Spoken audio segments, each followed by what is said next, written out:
Good morning and welcome to the Budget Committee's hearing on the Department of Defense's fiscal year 2023 budget. At the outset, I ask unanimous consent that the chair be authorized to declare a recess at any time. Without objection, so ordered. I'll start by going over a few housekeeping matters. The committee is holding a hybrid hearing. Members may participate remotely or in person. For individuals participating remotely, the chair or staff designated by the chair may mute a participant's microphone when the participant is not under recognition for the purpose of eliminating inadvertent background noise. If you are participating remotely and are experiencing connectivity issues, please contact staff immediately so those issues can be resolved. Members participating in the hearing room or on the remote platform are responsible for unmuting themselves when they seek recognition. We are not permitted to unmute members unless they explicitly request assistance. If you are participating remotely and I notice that you have not unmuted yourself, I will ask if you would like staff to unmute you. If you indicate approval by nodding, staff will unmute your microphone. They will not unmute your microphone under any other conditions. I'd like to remind members participating remotely in this proceeding to keep your camera on at all times, even if you are not under recognition by the chair. Members may not participate in more than one committee proceeding simultaneously. If you are on the remote platform and choose to participate in a different proceeding, please turn your camera off. Finally, we have established an email inbox for submitting documents before and during committee proceedings, and we have distributed that email address to everyone's staff. Now I will introduce our witness. This morning, we will be hearing from the Honorable Michael J. McCord, Undersecretary of Defense, Comptroller, and Chief Financial Officer at the U.S. Department of Defense. Welcome, Undersecretary. I now yield myself 5 minutes for an opening statement. Good morning, everyone. I want to welcome back Undersecretary Michael McCord to our committee. Thank you for joining us today for this hearing on the Department of Defense fiscal year 2023 budget. As the first person to be Comptroller at DoD twice, and with your decades-long career of service, including time on the staff of the House Budget Committee, your insights are particularly helpful to the work of the committee. I would like to begin this hearing by acknowledging our deep and enduring gratitude to those who serve our nation in uniform. We understand that Congress has a constitutional and moral responsibility to ensure that our service members are supported on and off the battlefield and that their families are cared for every step of the way. That is why the Biden budget provides members of our military with the largest pay increase in a generation. It funds a newly authorized basic needs allowance. It invests $12.2 billion to build more housing and medical facilities for military families, and it prioritizes programs that directly support military spouses, children, and other dependents. And it dedicates nearly $500 million to fully fund and implement vital programs to prevent and respond to sexual assault in the military. The Biden budget also ensures that the Department of Defense has the resources necessary to uphold our national security and protect our people at home and abroad. It does not aimlessly increase spending for its own sake without accountability or strategic rationale. It provides the smart investments that will make our country safer and meet the requests of the experts in charge. This budget is also forward-looking. It provides more than $130 billion for research and development to harness next-generation defense capabilities, the largest request on record. It invests in new technologies and includes $3.1 billion in funding to combat the destabilizing effects of the climate crisis and ensure our military installations are resilient against climate disasters. This is critical to our national defense. In a 2019 report, the Pentagon found that 46 of our nation's 79 high-priority military installations are vulnerable to climate change-related flooding, drought, desertification, and wildfires. President Biden also recognizes that ensuring America's national security extends far beyond our efforts to build weapons and military might. It is also about leveraging our power through diplomacy and deterrence. While these investments are not directly part of DoD's budget, they are a crucial part of the President's overall national defense strategy, and rightly so. As General James Mattis said in response to former President Trump's budget that slashed funding for the State Department, quote, "If you don't fund the State Department fully, then I need to buy more ammunition ultimately." He was President Trump's Secretary of Defense when he said that. And I would add that we don't just save money by investing in diplomacy. we save lives by keeping members of our armed forces out of harm's way. This is a whole-of-government approach to national security. It's a budget that increases funding for the State Department and includes vital investments to strengthen NATO and support our European allies in the face of Russian aggression, to advance cybersecurity, and to maintain strong and credible deterrence. On all counts, President Biden's budget reflects the much-needed return of U.S. global leadership, a commitment not only to our democratic allies, but the democratic values our nation was founded upon, and the assurance that no dictator will have a foothold in this White House. Finally, let me stress again that this budget meets the needs articulated by the experts in charge of our national defense. If your argument is that we should fund the military at a level higher than Pentagon leaders say they need, then you have the burden of making the case that the world's most renowned defense experts are inept or intentionally undercutting our military. I don't think anyone here today can come close to making that point. To close, I'll quote Defense Secretary Austin. He said, and I quote, "We need resources matched to strategy, strategy matched to policy, and policy matched to the will of the American people. This budget gives us the resources we need to deliver on that promise." Undersecretary McCord, I look forward to hearing how the budget accomplishes this. I thank you again for your testimony and for appearing before our committee today. Now I recognize the ranking member, Mr. Smith, for 5 minutes for his opening statement. Thank you, Mr. Chairman. Welcome, Undersecretary McCord. Thank you for being here today. The last time you were here, America was facing a number of crises at the border, at the checkout line, at the gas pump, and Republicans warned that the agenda President Biden was pursuing would only make these crises worse. Sadly, it turns out that we were right. Prices have spiked to the highest level in 40 years, 10.4% of an increase since Joe Biden took the oath of office. The cost of gas is through the roof, increase of 88.9% since Joe Biden took the oath of office. We have seen 2.9 million encounters at the southern border since Biden took office. These crises did not happen overnight or when Putin invaded Ukraine, as the White House is fond of arguing. They are the direct result of the policies being pursued by this administration. This year's budget from President Biden promotes the same failed policies, and the defense budget is not immune from the administration's misplaced priorities. At a time when inflation is 8.5%, 10.4% since Joe Biden took the oath of office, robbing the wallets of American families and eroding the purchasing power of federal agencies. It's critical that tax dollars go to their best possible use. But the president's defense budget does not do that. For example, the defense budget dedicates $3.1 billion to climate projects. Europe is experiencing the largest land invasion since World War II. President Biden executed a horrific withdrawal from Afghanistan that cost Americans lives, including a Missourian, and emboldened our enemies. China has an aggressive eye focused on Taiwan. Iran continues its march toward a nuclear weapon, but the president wants to spend finite taxpayer resources for butterflies and snakes. The request for Iron Dome funding is the bare minimum and 92% lower than what Congress just agreed to spend to support our ally, Israel.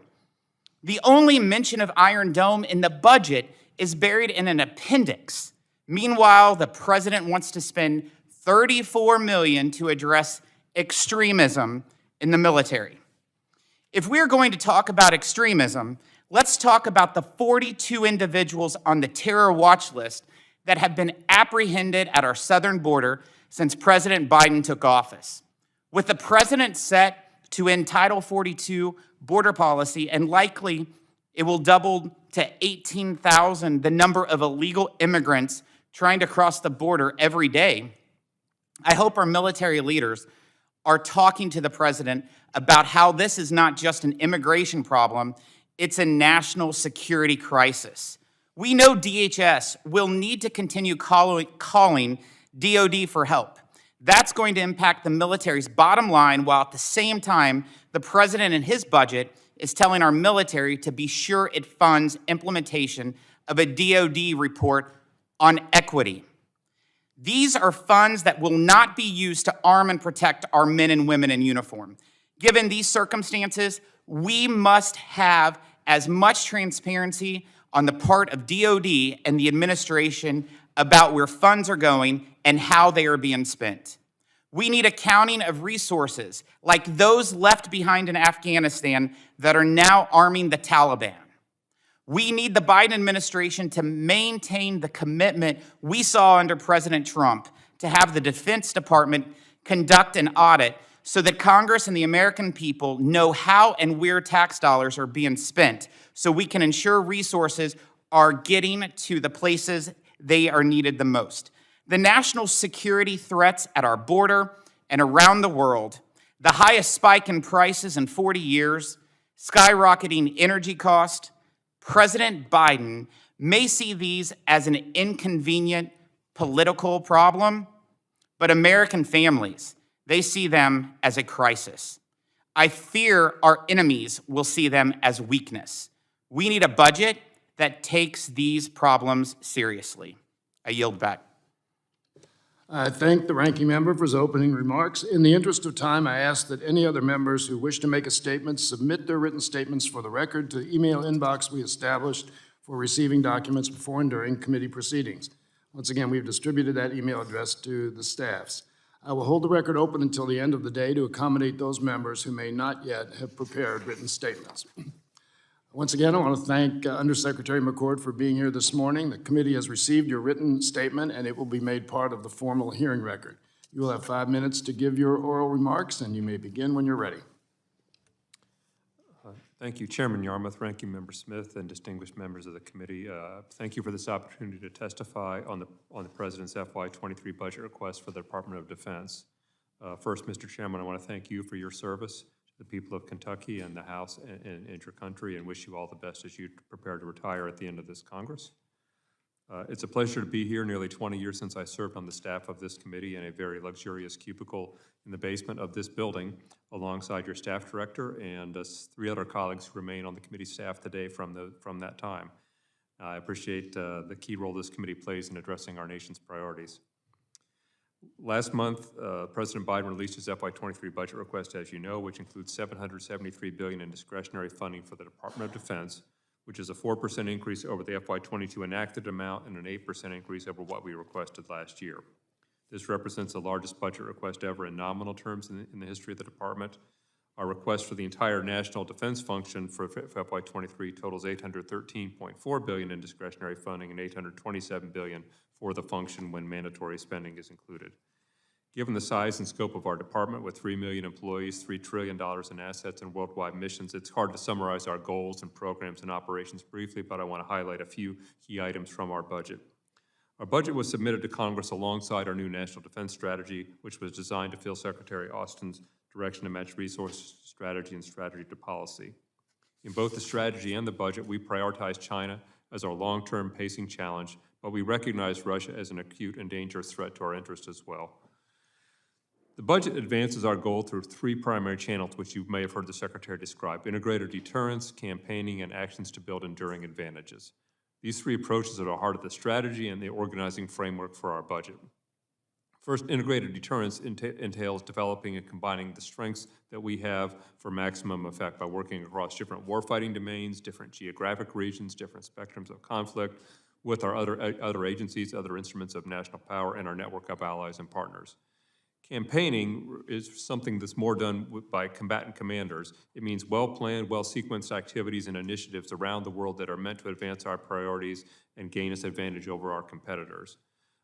For example, most notably, there's a Pacific Deterrence Initiative and a European Deterrence Initiative that I think are well known to members. Those are probably the 2 best examples of that. The third axis of our strategy is to build enduring advantages, and this is investments in policies that make our institutions stronger and capable for the long haul. So this is both our own people, primarily our own people, but also our industrially based partners, to make them more agile and resilient. Chairman, you mentioned some of the things focused on our own people, the basic needs allowance, which we're rolling out on based on the NDAA, and also the 4.6% pay raise for military and civilians, and implementation of the $15 minimum wage for our federal employees and federal contractors contained in the President's executive order. In the budget and in our programs, our focus was on enhancing our capabilities in ways that would make the most difference, first and foremost against China, but also against Russia. While China is our largest challenger across the military, diplomatic, and economic dimensions, I want to be clear that many of the high-priority investments in this budget do not fall neatly into a China-only box or a Russia-only box. Virtually all of our most important investments help us on both fronts, starting with the modernization of our nuclear triad, and also our investments in a more distributed and resilient space architecture that recognizes that space is no longer a sanctuary to operate in. Likewise, our investments in cyber capability and the quality of our service members, in submarines, in our industrial base are all examples of capabilities we need to build to keep strong for all the challenges we face. And that's the logic of the idea of building and maintaining enduring advantages. Let me give one particular example of that. We have $3 billion in this budget for microelectronics, both in terms of lifetime buy procurement of chips that exist today and in research. This funding is meant to be complementary to the CHIPS Act, which we hope to see Congress pass soon. I also want to highlight in this budget, some of which you touched on, Chairman, to implement both the recommendations of our own independent review, Commission on Countering Sexual Assault, and the landmark changes in military justice in this area enacted in last year's Defense Authorization Bill. Due to the lengthy CR, we were not able to move out as quickly as we wanted to last year because it was a new start activity, but we are moving to accelerate and catch up into FY23 in this budget on this issue. Finally, I just want to highlight there's $1 billion in this budget to respond to the fuel spill at a Red Hill facility in Hawaii. And that's a strong sign of this administration's commitment to do the right thing, both by our own people in Hawaii and our neighbors in Honolulu. As Secretary Austin announced last month, we plan to shut this facility down and disperse our fuel operations in the region going forward.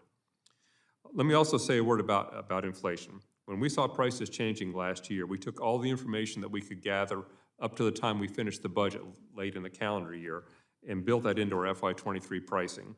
We worked with OMB to add about $20 billion a year to this program from 23 through 27 to reflect higher inflation for goods and services and the increased compensation costs for our own service members. In terms of a general inflation rate, I know a lot of people focus on this consumer price index. That's not what we use at DoD.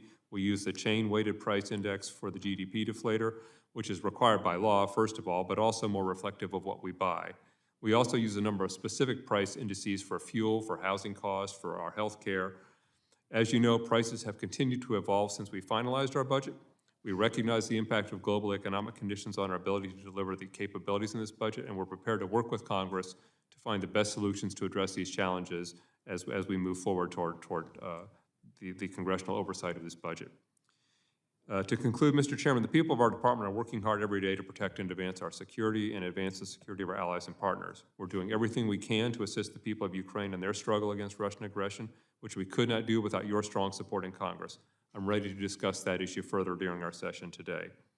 Along the lines of the whole of government approach that you mentioned, our department is ready to serve as an important instrument of national power whenever called on, and sometimes in ways that are not particularly visible to the American people. For example, we played an important support role in the effort to control the COVID-19 pandemic, using our contracting and logistics capabilities to award over $30 billion of contracts for vaccines and deliver 297 million syringes to put shots in arms on behalf of HHS.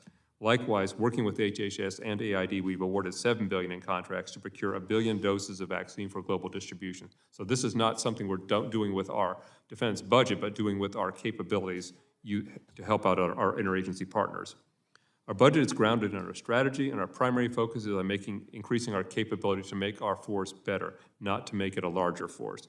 Given the security challenges we face, I urge the committee to fully support the President's budget request for national defense. Thank you, and I look forward to your questions about this budget. Thank you very much for your statement. I figured I'd give you the liberty of a couple more minutes since we're talking about an awful lot of money. We'll now begin our question and answer session. As a reminder, members can submit written questions to be answered later in writing. Those questions and responses will be made part of the formal hearing record. Any members who wish to submit questions for the record may do so by sending them electronically to the email inbox we've established within 7 days of the hearing. As is my habit, I will defer my questioning to the end, so I now recognize the gentleman from New York, Mr. Higgins, for 5 minutes. Thank you, Mr. Chairman, and thank you, Secretary McCord, for being here today.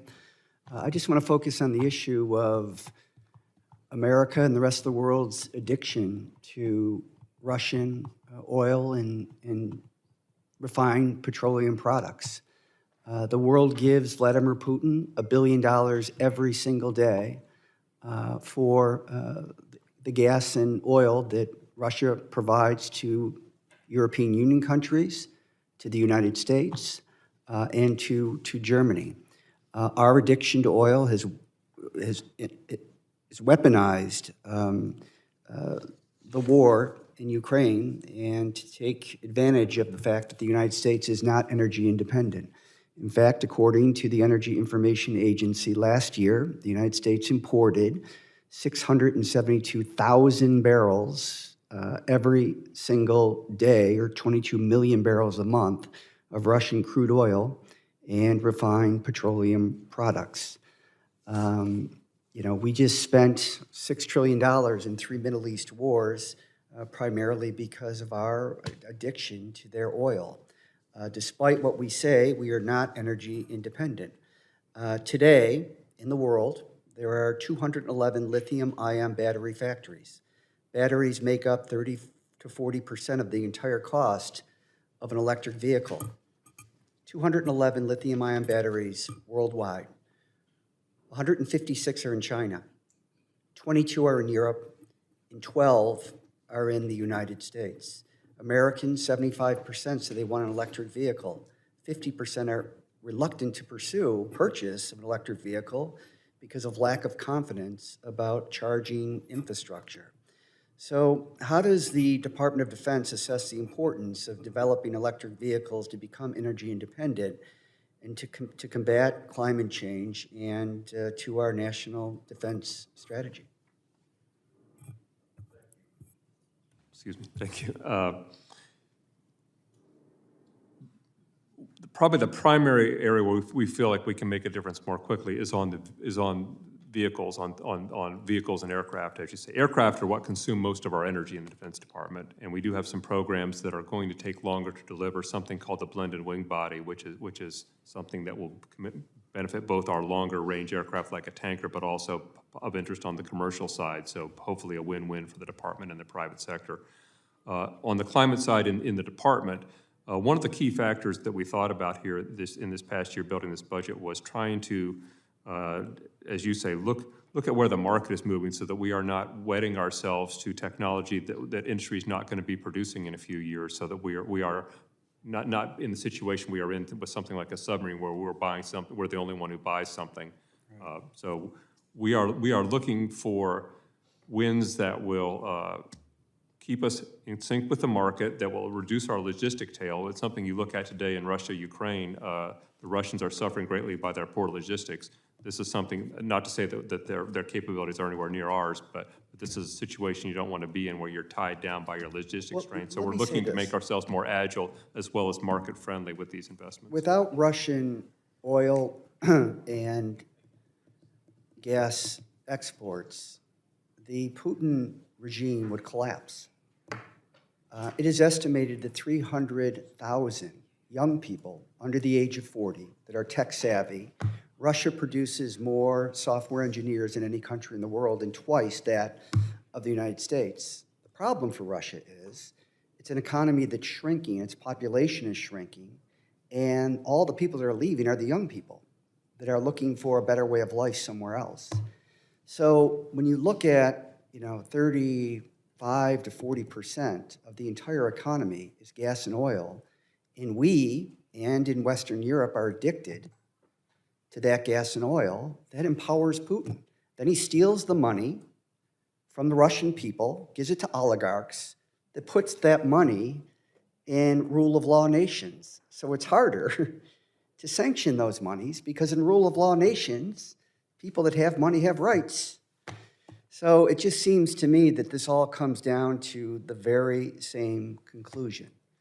We are stuck in a bad situation, not entirely, but primarily because we and the rest of the world are addicted to oil and gas that Vladimir Putin drills into the ground, doesn't diversify his economy, people don't have rights, the Russian economy is tanking, and that economy and that country is getting older and poorer because all the young people are leaving. Now, maybe the silver lining here is that they'll come to the United States and use their skills that they can't, realize their full potential in a country like Russia. So thank you for being here.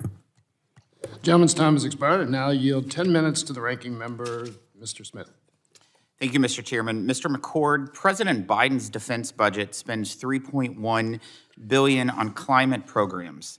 It's 5 times more than the administration requested last year. How does the administration justify funneling billions of dollars to the Green New Deal agenda rather than protecting our men and women in uniform? Mr. Smith, we feel that these investments are things primarily that we need to happen anyway. We're always going to invest in our facilities. We're always going to invest in some kind of vehicle, some kind of aircraft. So we're trying to have them be ones that are going to move us in the right direction to reduce our dependence on logistic trains when we're moving. On the tactical side, on the non-tactical side, normal vehicles that are moved around for other things. Again, we're trying to be where the market is so that we're investing in vehicles and batteries that industry is going to be producing. So we don't feel that it's an either or that is taking away from things that we would be otherwise needed. We're always going to invest in vehicles, always going to invest in our facilities. You have a funding stream in here to implement a DoD equity report. You also include $34 million for DoD to address extremism within the ranks.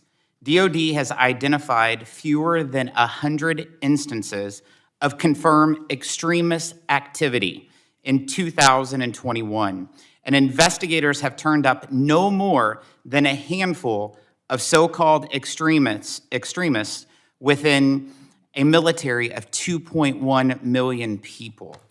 Why does the administration believe our military is full of extremists? Or is this just furthering a narrative of political convenience? Mr. Smith, I think the Secretary does not believe, and I'm sure he's convinced that our military is not full of extremists. He is concerned that one is too many, and therefore that he feels strongly about the need for both to address extremism and prevent it from being an issue in our force, but also on the broader issue of diversity. As he well knows, our military, as you know, is very diverse. But when you get to the top, the leadership looks less diverse and looks less like the force that it leads. And so he is concerned about both of these things as making the team as strong as possible, that it be a diverse team from the bottom to the top, and that extremism, while rare, is very divisive and corrosive of good order and discipline. For $34 million, the military could purchase over 100 tactical vehicles. It could purchase a couple of additional Abrams tanks, items far more beneficial to our troops in the field and to the success of their missions. What exactly are you planning to spend this $34 million on? Mr. Smith, I would have to get you the details for the record of down below line at line. I definitely would love the details, and so would the American people. Well, it seems this idea that the military has somehow been infiltrated by extremists, white nationalists, and neo-Nazi sympathizers won't go away, because just this week, the Democrats, they had planned to move a bill calling for investigations into the military and law enforcement for terrorist activity, something I find deeply offensive. When you testified last year, I asked you about the cost of the president's decision to cancel the border wall. We have estimates that the government is spending $6 million per day to DoD contractors to essentially babysit $350 million in unused border wall material.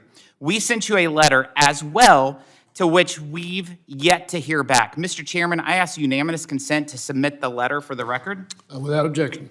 Thank you, Mr. Chairman. How much funding has DoD spent on litigation and settling disputes related to contracts for the border wall? Mr. Smith, we can get you that for the record. I don't believe that the total will be very high because, of course, on litigation, If you can get me that, we've been asking for a year. I would appreciate that, and I love that you said that here in committee. How many border wall contracts has DOD canceled since the start of the Biden administration?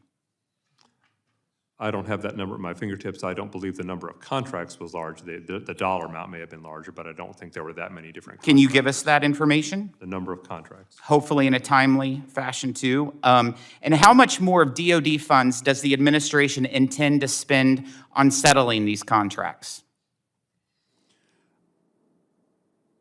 I'm not aware that we've spent anything to settle yet, but How much are you intending to set aside to settle?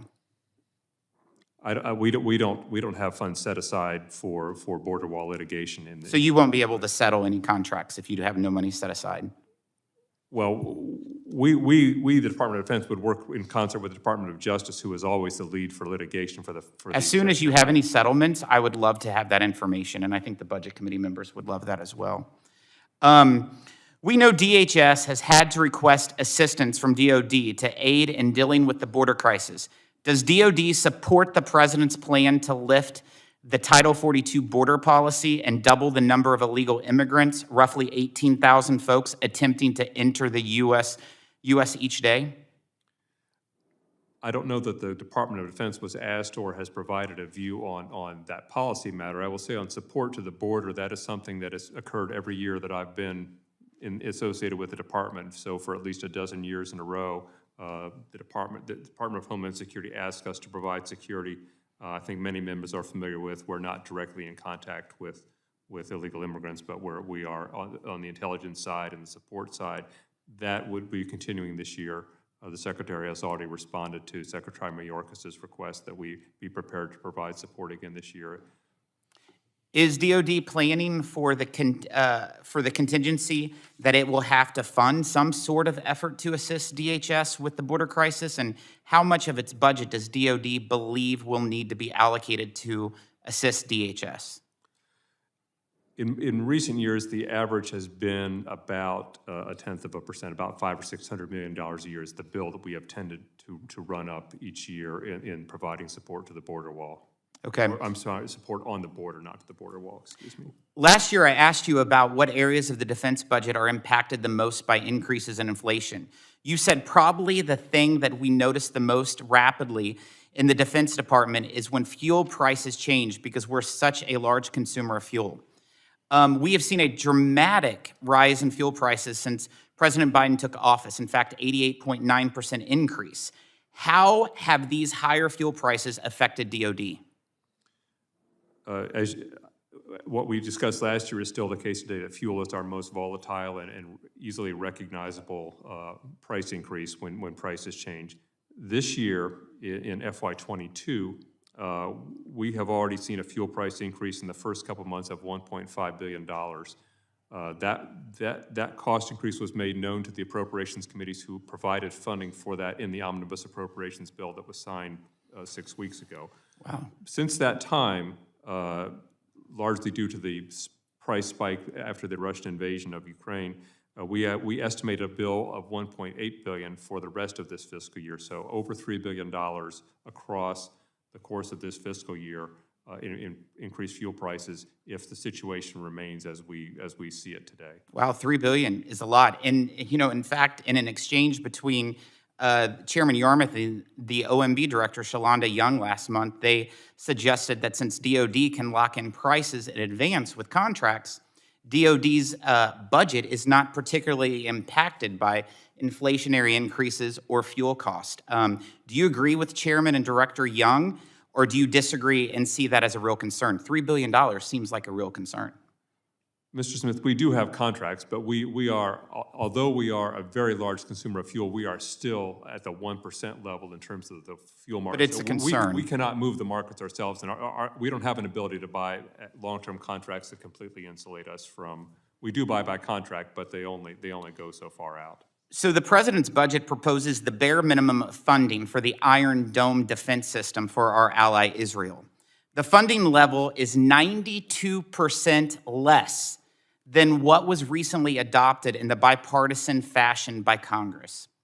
The administration also buries any mention of Iron Dome in an appendix to the budget. Does DOD believe the bare minimum of funding is enough to support Israel?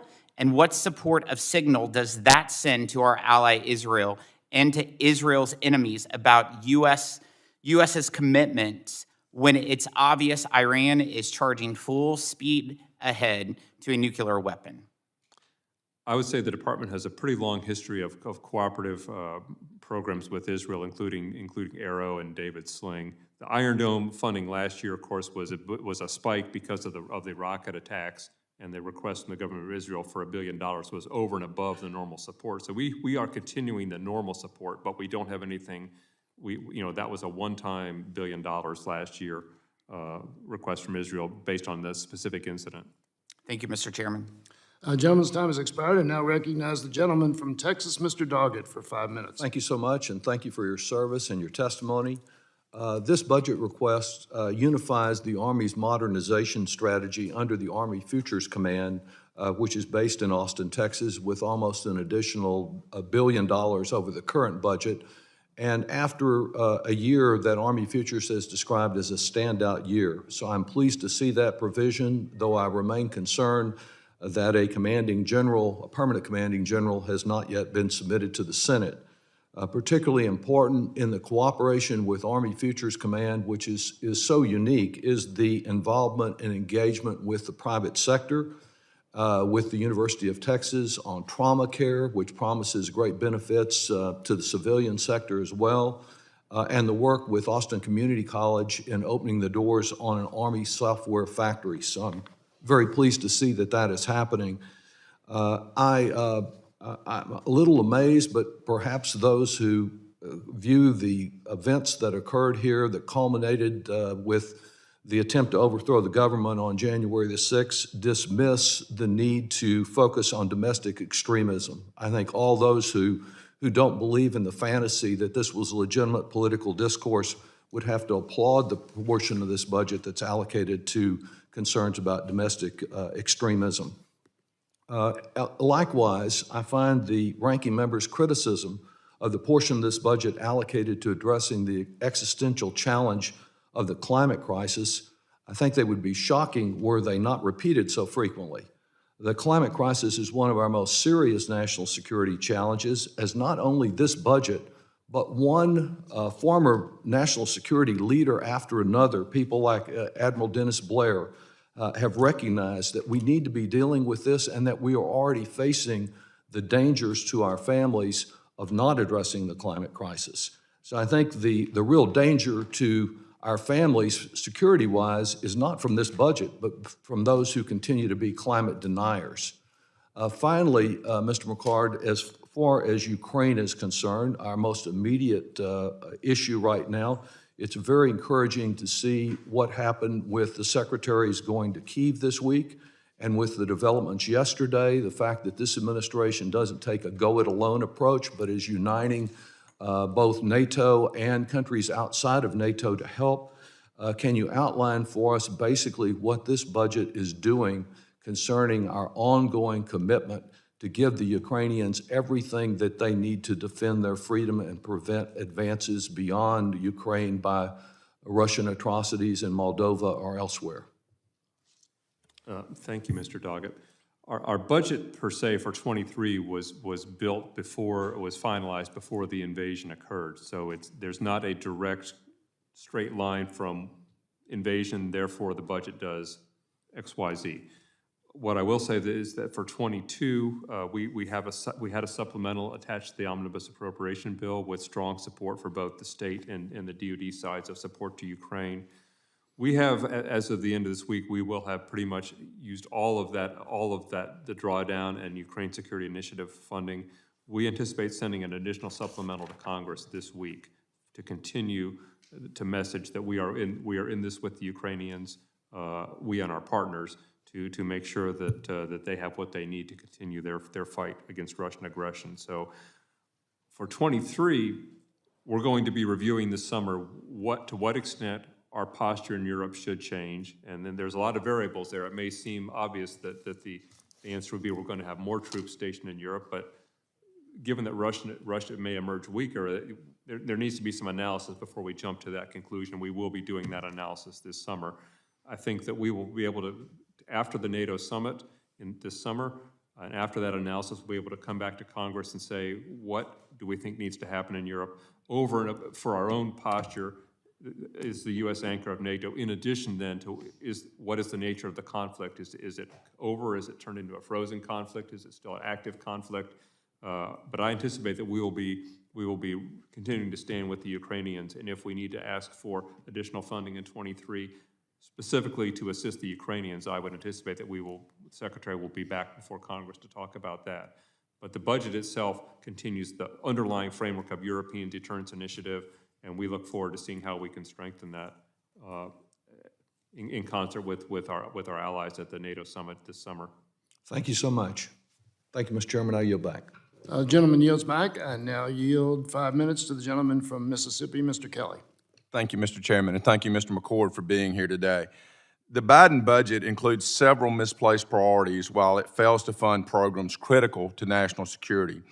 The budget does not fund American Air Power. The Air Force would be forced to cut 150 aircraft, including 21 A-10s, 33 F-22 Raptors, 50 T-1 Jayhawks, and 13 KC-135 refuelers. The Air Force would also cut 15 F-35 jets compared to last year's budget request. The Army troop levels, if enacted, this budget, would result in the smallest Army we've had since World War II. Navy ships. The Navy ships, we would reduce our total fleet by 24 to 280. China, meanwhile, is continuing to have more ships, and we say we need 350 ships. Not to mention, we have sent numerous supplies to Ukraine, whether that be Javelin missiles or launchers, whether that be Stingers or Stinger armaments, S-300, artillery, small arms, or is anything in this budget replacing or replenishing our ammunition that we will need to fight tomorrow should the need arise? We cannot fight with weapon systems or ammunition that is produced in the future. We have to fight with what we have in stock on day. So all that being said, my first question is there are a lot of different numbers and percentages being thrown around regarding the defense budget. The administration is claiming this request is an increase, a 9.8% increase for DOD to be exact. But just to be clear, this is compared to FY21, not FY22. Is that correct? Which is only a 2.2% increase.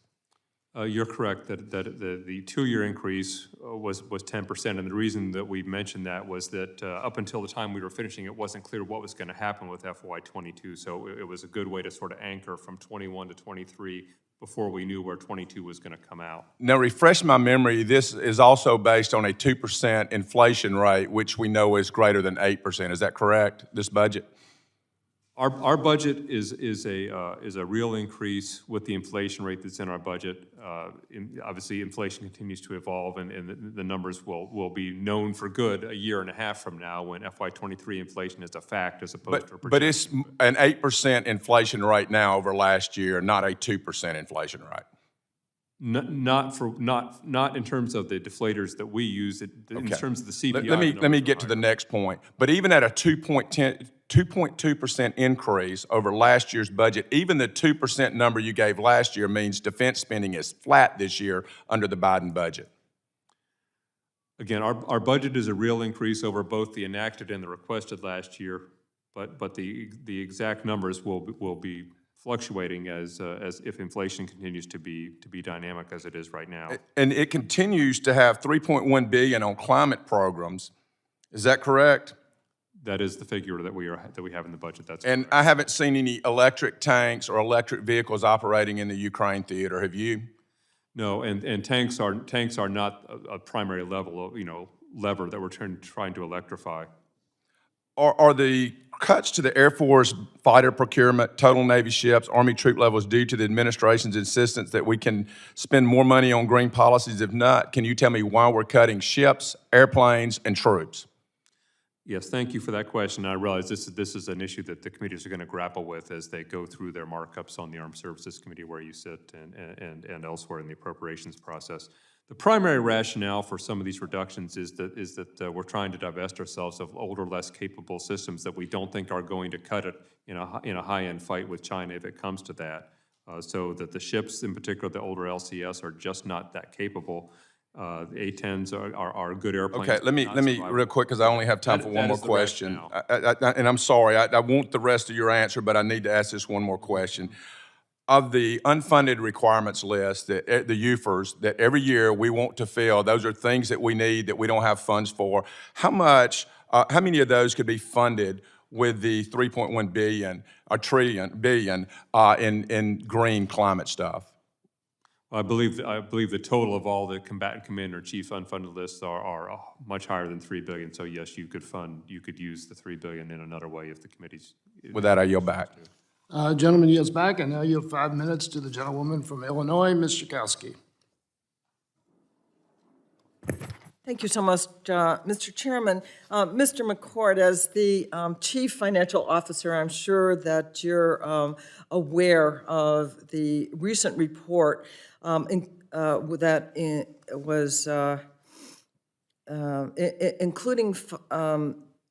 including findings from the Department of Defense Inspector General that highlighted what I would say is the broken and wasteful sole source contracting and spare parts equipment system, acquisition system.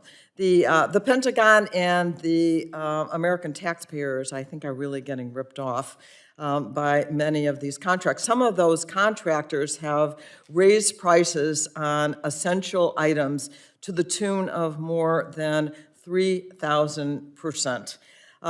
In 2021, officials said that the U.S.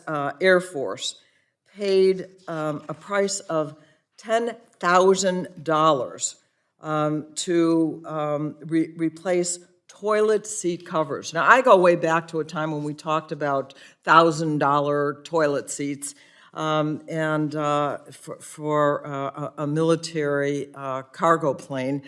And I ask unanimous consent to put into the record this article, the Air Force's $10,000 toilet cover. Without objection.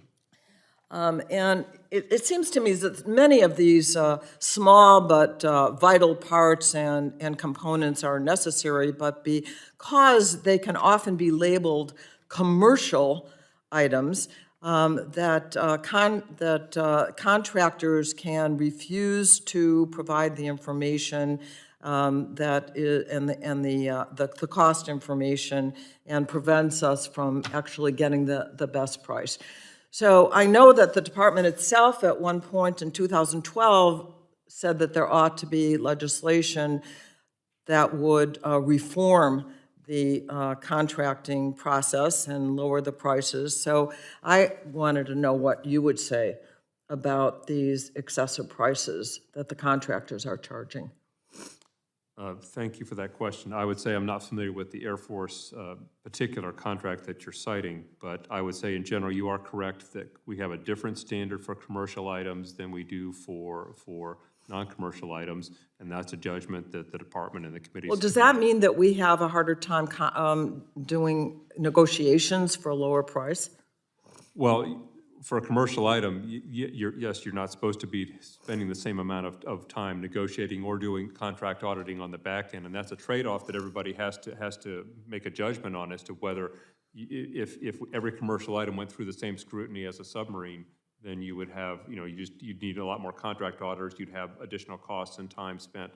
So that's, again, a trade-off that we've collectively have made, that commercial items should live by a different standard, so that because we often hear it's too hard to do business with the department for smaller firms. Well, let me just say, though, that the Department of Defense apparently found that if you just use, that there's a way to produce the same thing for $300 instead of $10,000, it seems it might be worth checking out whether some of these commercial things are worth it. Agree. Well, so tell me, how are we going to do something about addressing this problem of contractors who may be gouging taxpayers and the Department of Defense. Well, in terms of entering into the contract itself, of course, that'd be the responsibility of contracting officers on the acquisition side of the department. I'm not an acquisition official myself, but there is another line of defense, if you will, in the contracting officers themselves deciding what to purchase and how they go about entering into those contracts. But for the contract audit piece that does report to me, again, we do have a different standard for commercial items. Aside from the issue of commercial items, the report that was made said that we are paying up to 3,000 times more for items from contractors. As the chief financial officer, don't you think this is something that we have to really look into? I would agree that our pricing should be looked at, and as you know, of course, there have been pricing increases due to the supply chain problems of the last year or two, and I don't know the date of time period that your report is focusing on, if it's during that supply chain issue or before. But yes, I agree that contract pricing is important. Okay, this was done by the DOD Inspector General, so this is not my report. This is the DOD Inspector General, and I hope you'll look into it, because we shouldn't be paying these exorbitant prices, and I yield back. Gentlewoman's time has expired, and now I yield 5 minutes to the gentleman from California, Mr. McClintock. First of all, I couldn't agree more with Ms. Shankowski's line of questioning. I'm not as interested in whether we're spending more or less on the military this year as I am concerned about whether we're getting more or less for what we're spending. I happen to agree with Ronald Reagan that defense is not a budget issue. You spend what you need to spend in order to protect the country. But as was pointed out in a recent article in The Hill by Ben Freeman and William Hartung, they noted that the budget would give the Pentagon more money by far than at any time during the heights of the Korean War, Vietnam War, or Cold War, even when accounting for inflation. Despite this historically high level of Pentagon spending, the military has been shrinking. They point out that since 1985, our Navy fleet shrunk from 571 to 298 ships. Our Air Force has declined from 10,458 planes to 5,217. And our military force has shrunk from 2.1 million active duty personnel to just under 1.4 million. They go on to write, well, some might argue that while quantities of military equipment are down, quality has gone up. But it's precisely the most advanced weapons programs that have proven to be the biggest budget blunders. China's spending, according to independent analyses, about $250 billion a year on its military. That's less than a third of what the administration proposes, and yet China seems to be massively outbuilding us in terms of ships, weapon systems. Their armed force is twice the size of ours. What are you doing about this? Or as the millennials would say, WTF. Mr. McClintock, and this is the same subject I think Mr. Kelly was touching on quality versus quantity. We do judge that, for example, the Army decided that the numbers were telling them that they could not recruit to a bigger number right now, given the historically low unemployment and other factors out there. So rather than chase a bigger Army that wasn't... Well, I'm asking, why are we spending so much more and getting so much less? I don't believe we are getting less. We have very capable systems that are better than the Chinese systems. We're spending more, and yet we've got half the ships and half the planes we had in 1985. This is unacceptable. But again, the number, just counting people or counting ships. What would you say are the biggest sources? Let me just ask you this. What would you say are the biggest sources of waste in the defense budget? I think probably one of the biggest sources of high cost in the defense budget are the things that we buy that are so unique to the military that there's no commercial market for. What are we? Where are the biggest sources of waste in the Defense Department, or have you even turned your attention to that? Let me go. On Earth Day this year, President Biden said, I love this quote, "One of the things I found out as President of the United States, I get to spend a lot of that money. We're going to start the process where every vehicle in the United States military, every vehicle, is going to be climate friendly. Every vehicle, I mean it. We're spending billions of dollars to do it." A few years ago, the GAO reported that green energy mandates under Obama cost the Navy as much as $150 per gallon for jet fuel. That's high even for California standards. In 2012, the Navy was forced to purchase 450,000 gallons of biofuel for its so-called green fleet at the cost of $26.60 per gallon, when conventional petroleum costs just $2.50 per gallon. These mandates forced the Air Force to pay $59 per gallon for 11,000 gallons of biofuel in 2012, 10 times more than regular jet fuel costs. Is this a wise use of our defense dollars? Well, I would say, as I said to Mr. Smith a few minutes ago, we have a big price increase for conventional fuel right now. So I think there's wisdom in us Paying more for non-conventional. There's wisdom in us That's diversifying our with sources all due of respect, fuel, Mr. McCord, diversifying our that's sources nuts. of fuel and energy. And that's sapping our ability to adequately field a defense force. One more thing. In 2010, Admiral Mike Mullen, chairman of Joint Chiefs, said that in his professional military judgment, our greatest national security threat was the national debt.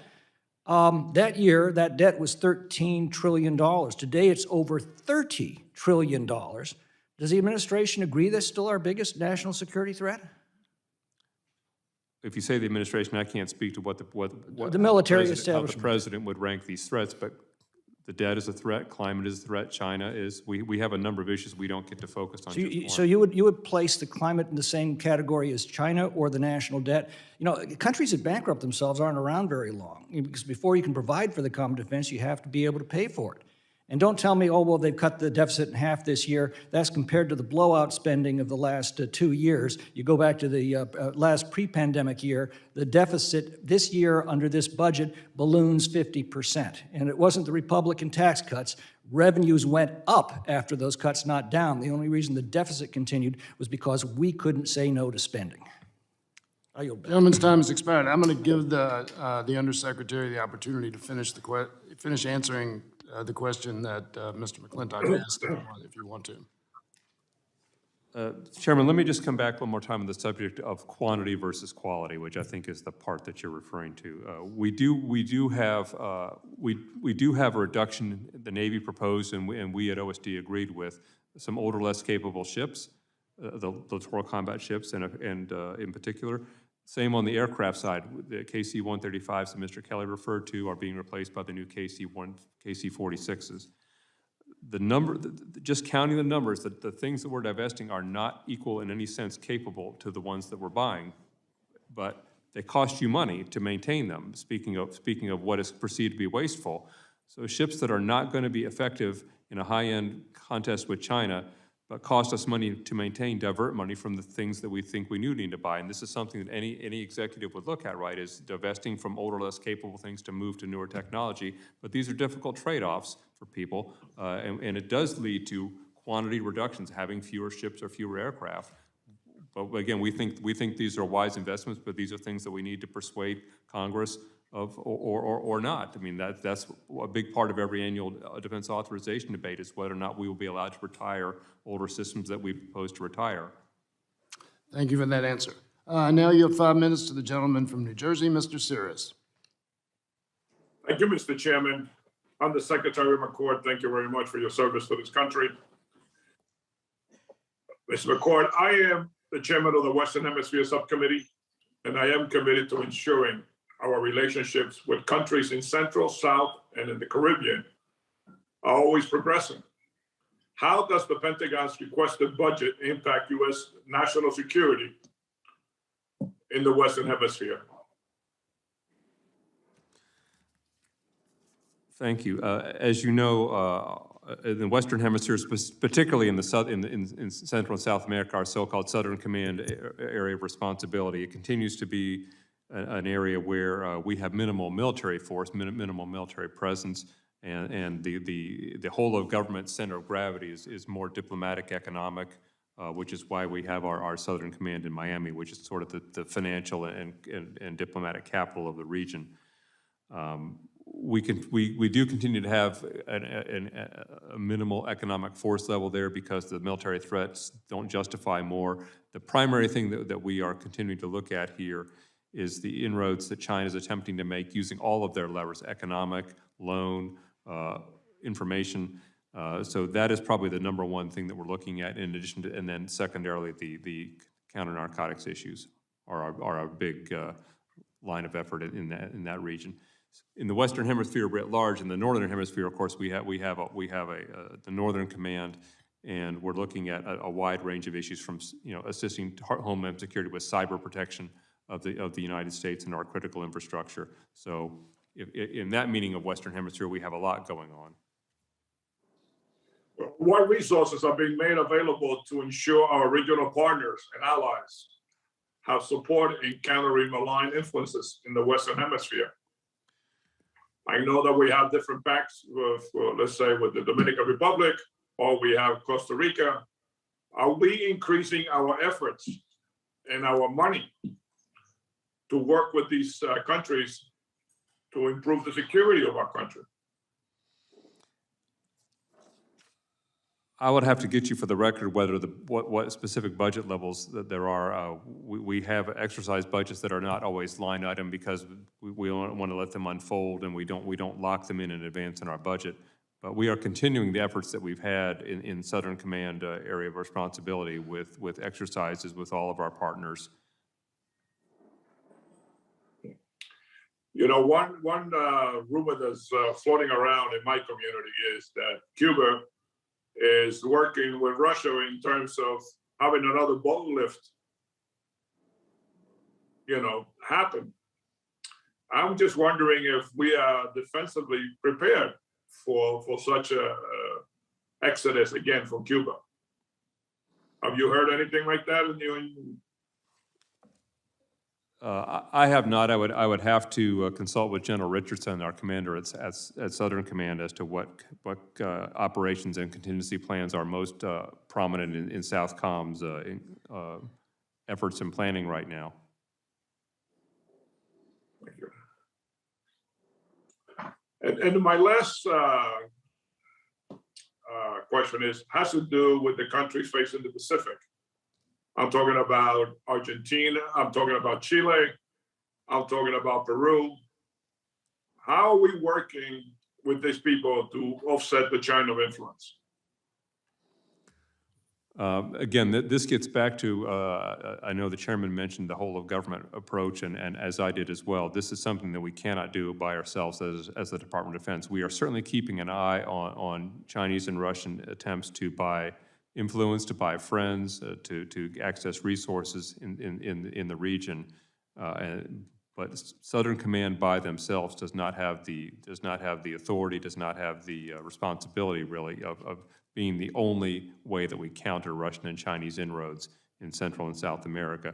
We do play our role, and that's why again Southern Command is co-located with so many other agencies in Miami, because we have connections to state and to Drug Enforcement Administration, all the other levers of government, the Coast Guard.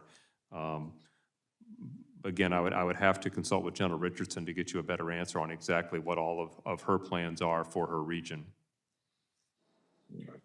Thank you, Chairman. The gentleman yields back.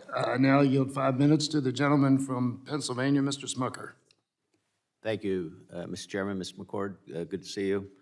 I listened very carefully to Mr. Higgins' questions, and I thought he hit the nail on the head in regards to the impact of energy policies on what's happening in Ukraine.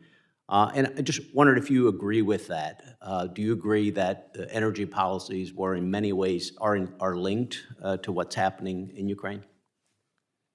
I would say it's undeniable that the politics and the policies of energies are very important. I think if you look at Putin's history, he tends to make a move in winter when he knows that his Western European neighbors are probably most sensitive to his ability to cut off their natural gas or to threaten to do so, and that the revenue that he gets from oil is hugely important to his economy. Yeah, thank you. The fact of the matter is, and I think eventually we will be moving to cleaner sources of energy, but the fact of the matter is today, the world uses about close to 100 million barrels of oil per day, and disrupting that supply would have devastating consequences in many ways across the world.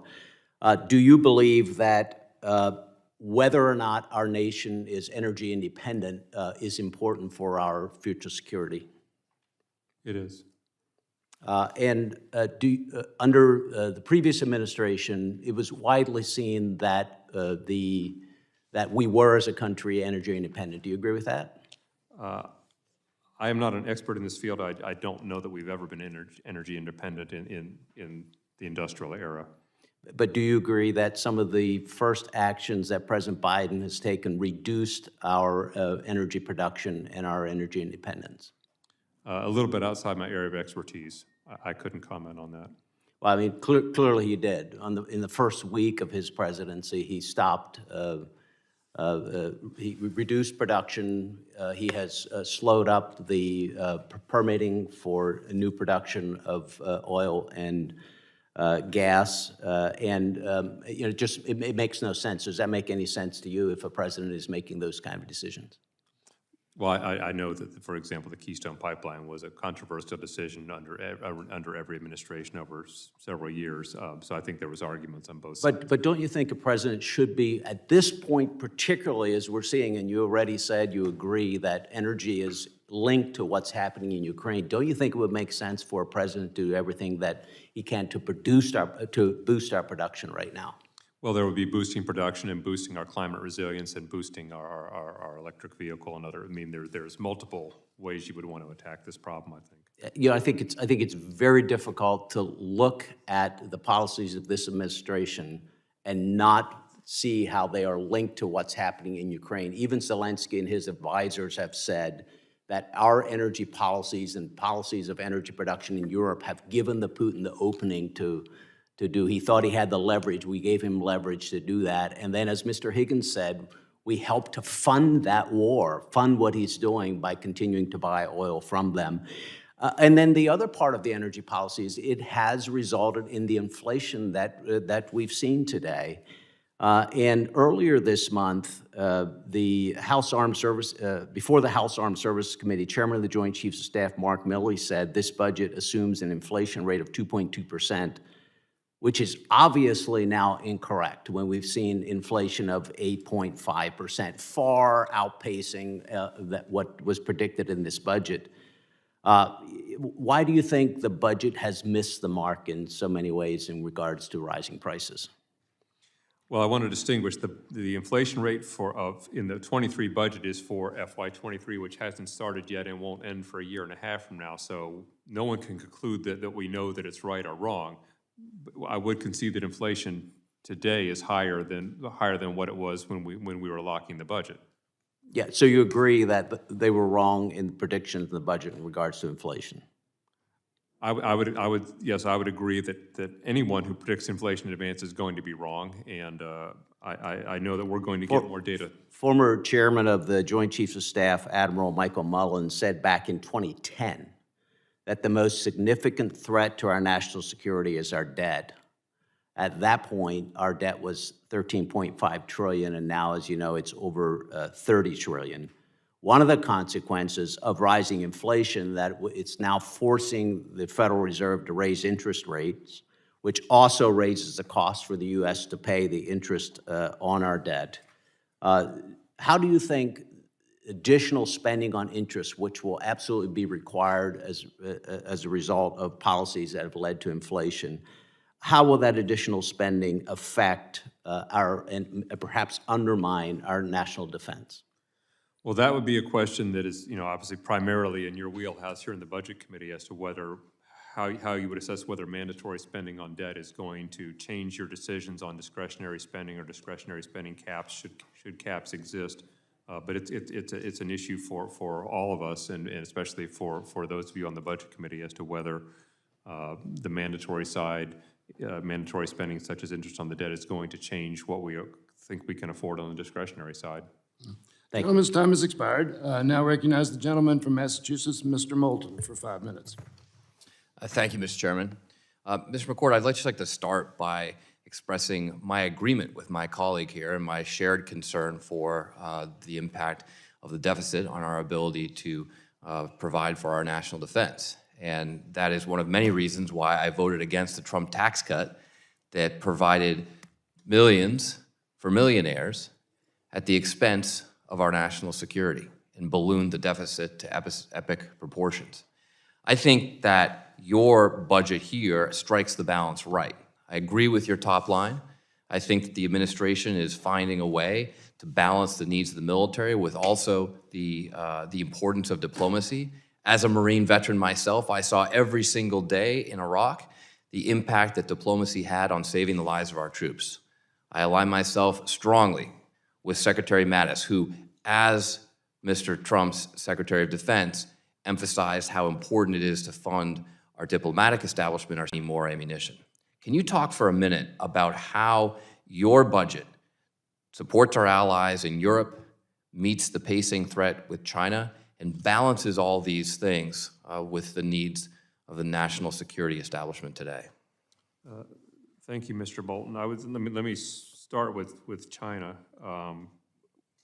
As you know, we don't have the alliance framework of multilateralism in Asia that we do in Europe, so we continue to do a lot of bilateral. Example, and the investments that we're making in this budget are designed to keep us in an overmatched position versus China on the high end. I think a number of members have commented that what's happening in Ukraine obviously has lessons, depending how this comes out, for calculations that President Xi may make. We are very cognizant of that as well. In Europe, we've talked a little bit this morning about energy. I think that's a great example of sanctions, whether sanctions should extend to Russian energy and how much they should extend. There are something that you have to go together with your allies on. It doesn't work very well, obviously, sanctions that are unilateral. So I think that is something that is a good example of the steps that Secretary Blinken and Secretary Austin have taken to move together has been enormously helpful in Europe. I think many of us, you may have better foresight than I. Many of us were surprised and heartened how responsive the Germans, for example, have been on Nord Stream and on their defense spending increase, things that I think would not have happened had we not taken the time to try and bring everybody together. So I think that, as you say, these how we do this is very important, and we've tried to move together with and lead the pack. Well, the fact that the administration has been able to coalesce our allies around this mission is actually quite extraordinary. And of course, Trump was working at cross purposes to that every single day that he undermined NATO. Thinking about the future, when I co-led the bipartisan Future Defense Task Force, we spent a lot of time thinking about how the department can get the best equipment and newest technologies into the hands of the warfighter at the speed of relevance. That means they need to get the stuff today. We can't wait till it becomes outdated. Do you think the DoD acquisition system is efficient enough to address these challenges and compete with China? I think that all of us are looking for a way that we can be more agile, but still be accountable and transparent enough. And your committee in the NDA created a PPB commission, so planning, programming, budgeting, and execution, which is the DoD-centric part of the larger federal budget process. That commission is now underway, co-chaired by a former comptroller and by a former AT&L or ANS executive. That was my amendment, and I certainly hope it will be successful. I mean, one of our conclusions on the task force is that the system that we have today is not sufficient, that we have to reform it. But one of the other things we determined is that in the meantime, we can empower and reinforce the programs that are working. Deputy Secretary Hicks has openly discussed concerns with the shrinking defense industrial base, and the department has taken funding away from programs that are delivering critical capabilities, such as the Defense Innovation Unit. Now, DIU in particular has leveraged $25 billion in private R&D, introduced 100 new suppliers to DoD from 37 states in the face of a shrinking industrial base, and yet, shockingly, the department has cut its funding. So I agree with your top line, I agree with your strategy. I'm very proud of what the administration is doing in Ukraine, and yet I cannot understand why on earth you would cut the budget for DIU. I'll have to get you a good answer for that one, Mr. Moulton. Okay, well, I hope the answer is that we will restore I would funding. just say also that we have, as you know, Bill LaPlante just on board for a little more than a week, so we now have a full house in terms of our leadership in the acquisition and sustainment world to go along with Undersecretary Hsu on the R&E side to help move us forward. Well, I certainly hope it was just an oversight, Mr. Chairman. Thank you. All right, the gentleman's time has expired. I now recognize the gentleman from Virginia, Mr. Klein, for 5 minutes. Thank you, Mr. Chairman. I want to go back to China and your assertion that this budget provides us with an overmatched position vis-a-vis China. According to China's Ministry of Finance, they've increased their defense spending by 7.1% this year, its highest level since 2019. While we truly don't know what China spends on its military, it could be even higher. I think folks in the national security community are concerned about China's military ambitions. As you said, you consider China to be a threat on par with climate. Is that an accurate assessment of your judgment? Yeah, I would say, and I would echo what Secretary Austin has said, we have threats that are very important that are not identical in nature. So COVID, for example, was a near-term threat to the health of our force and to the country. China is a longer-term threat, more of a military-centric threat. Climate is a more existential threat to our whole society. So they're important threats that are not identical threats. So you're considering China a long-term threat. Let me quote the former commander of the Indo-Pacific Command, Admiral Philip Davidson, who stressed that China might try to forcibly annex Taiwan before 2027. That timeline reflects China's massive investments in naval power and its recent expansion of nuclear weapons. Are you aware of a report to Congress in 2020 titled Military and Security Developments Involving the People's Republic of China? Is this a Department of Defense report you're referring to? I believe there's an annual report that has been instituted in the last couple of years that I don't know if that's the title of it. It sounds like it's the same. This is a regular report submitted for the last 20 years. The 2020 report states that China has already achieved parity with or even exceeded the United States in several military modernization areas, correct? I don't have the report in front of me, but I don't dispute that it might have said that. So you don't know which areas the report stated were of most concern? I wasn't in the department in 2020, so I'm not familiar with the 2020 report. Okay, the report states that China is ahead in the areas of shipbuilding, land-based conventional ballistic and cruise missiles, and integrated air defense systems. So do you think that a budget that would decommission 24 ships just this year while building 9 and projected that in the next 5 years our naval fleet would shrink further to only 280 ships, not meeting the legal requirement to field a fleet of 355 battleships, you think that would meet the needs of our position versus China? That is exactly the intent, that the ships that the Navy proposes to decommission are ones that would not be capable in a high-end contest with China, whereas the ones that we're investing in would be. All right, and at the same time, we're proposing to spend $3.1 billion on climate programs while cutting funding for ships, troops, and aircraft, $2 billion for climate resiliency at military installations, $247 million for operational energy and buying power, and $28 million for contingency preparedness. I would argue that this budget prioritizes Green New Deal initiatives over our military readiness vis-a-vis China, which, as I stated, is a near threat, not a long-term threat, as you earlier stated. Would you care to comment on that? Sure. First of all, just on the climate side, the 0.5% that's in our budget for this does not detract from our military capabilities.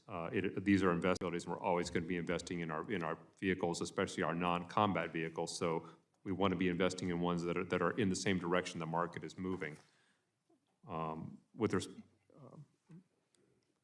With respect to China, again, China is a long-term threat or a now and future threat. So when I say long-term, I don't mean to the exclusion of they're not of concern today, just that they are going to be with us. They're going to be an influential economic power and influential military power for decades to come. So it is not a short-term issue. It is a longer-term issue. But that doesn't mean it's not already in the window of being a concern of ours. And I'm sorry if I didn't make that clear. I appreciate that, and as you said, Chairman Xi is watching how we conduct ourselves in Ukraine and is prepared to act if we are not showing strength. So I believe a stronger military budget focused on ships would be appropriate and send the right message to the Chinese. So with that, I yield back. Gentleman's time has expired. I now recognize the gentlewoman from Washington, Ms. Jayapal, for 5 minutes. Thank you, Mr. Chairman, and thank you, Undersecretary McCord, for your service to our country. Deeply appreciated. To my colleagues, I wish we were spending more within this budget on addressing climate change as a national security threat. I'm glad there's at least a little piece in here that recognizes that, because certainly it's extremely important.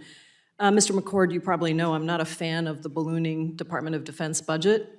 You probably know that I think there's a lot of waste, fraud, and abuse, and if the Pentagon were to undergo a comprehensive audit, as every other agency has done, that would make an enormous difference, and it might get me more interested in putting more money into the defense budget. But at this point, the Department of Defense budget has ballooned to $740 billion in 2022, more than double the defense spending in 2000. Our defense spending makes up about half of all federal discretionary spending, even as we question our ability to pay for critical investments like childcare or housing or things that families across the country need. But I want to dive into one of the factors driving that spending, and that is the statutory requirement that DoD provide an unfunded priorities list, a wish list of items that would be nice for DoD to have, but are not required to carry out its duties. This is on top of the $773 billion requested by the White House for fiscal 2023. Secretary of Defense Lloyd Austin said last year that the president's budget request for fiscal 2022 met DoD requirements, and yet the law still requires DoD to provide this unfunded priorities list. And that's why I've persistently offered an amendment to the National Defense Authorization Act to eliminate this wasteful practice. Mr. McCord, how does DoD determine what goes into the White House budget request versus the unfunded priorities list? Thank you. The budget process is something that is led from the top down with input from the services up. Especially this year when we had a new strategy under development, we're looking at it all through the lens of what supports our strategy. So what goes in the budget are our highest priorities. I want to be clear about that. Nothing in an unfunded priority list is a higher priority than anything in our budget. So I know that they sometimes get misunderstood as somehow a service chief or a combat commander saying this is more important than what's in the budget. That is not the case. The law, as you said, I think they've been a practice for about 25 years, and they've been codified in law more recently than that. They are the opinions of senior military people. They are not vetted by civilians, including the secretary or myself or the service chiefs. So they are the best professional military advice of a particular senior officer. If in my area there were more funds, what would I choose to spend them on? But they should not be confused with saying that the budget is not adequate or that that things in the budget are less important than the things on those lists. But I think that they are easily misunderstood to be saying that they are must-haves that somehow trump the budget, which is not the case. That is such an important explanation. These are just basically, wish I had this, nobody's really looked at it, we haven't looked at it in the context of the entire department. They're completely separate from the process that you go through as a department approved by the secretary to say these are the most important things that we need and must have. So in a June 2021 hearing before the Armed Services Committee, House Armed Services Committee, General Milley said of unfunded priorities, if they were critical, then they need to be higher on the priority list and in the base budget. Do you agree with that statement, Mr. McCord? I do. Thank you. And these unfunded priorities, again, are just a wish list that don't reflect the true needs of the United States. I understand that we're living in uncertain times with increasing global tensions because of the war in Ukraine. I think the president and his team have done a phenomenal job of really building a diplomatic coalition across the world.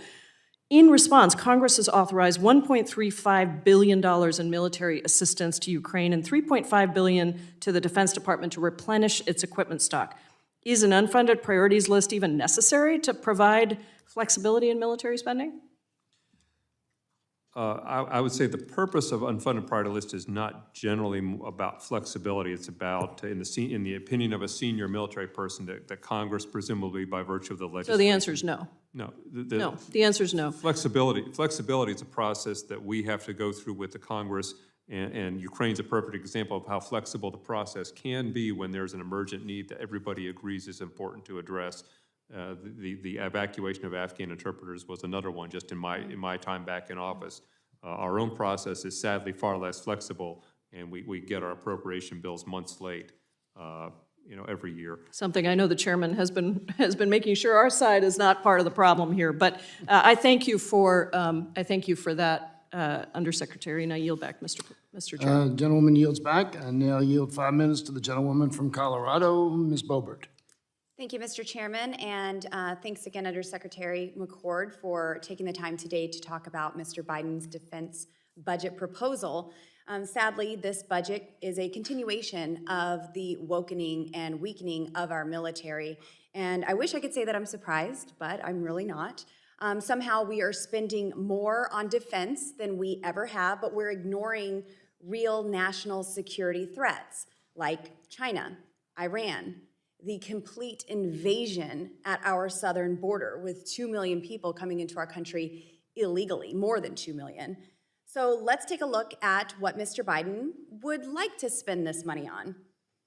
Undersecretary McCord, would you say that this budget makes investments into making our military more green? Meaning, does this budget allocate funds to reduce greenhouse gas emissions? The investments that we have in our budget on climate resilience are not the primary metric is not greenhouse gas emissions. It's making us more climate resilient to the extreme weather events. More green, electric vehicles and whatnot. The electric vehicles part, Okay. yes. The installation part is not an emissions-based metric. Thank you, Mr. Undersecretary. Mr. Biden has said that all federal agencies should be at net zero greenhouse gas emissions by 2050. Does this budget make investments towards getting there? This budget makes investments in all of the president's priorities. Okay, thank you. There's a long time between now and 2050, so the But direct line is hard to there connect. was a mission put in place by your commander-in-chief, and this budget certainly gets the ball rolling on that goal to be at net zero greenhouse gas emissions by 2050.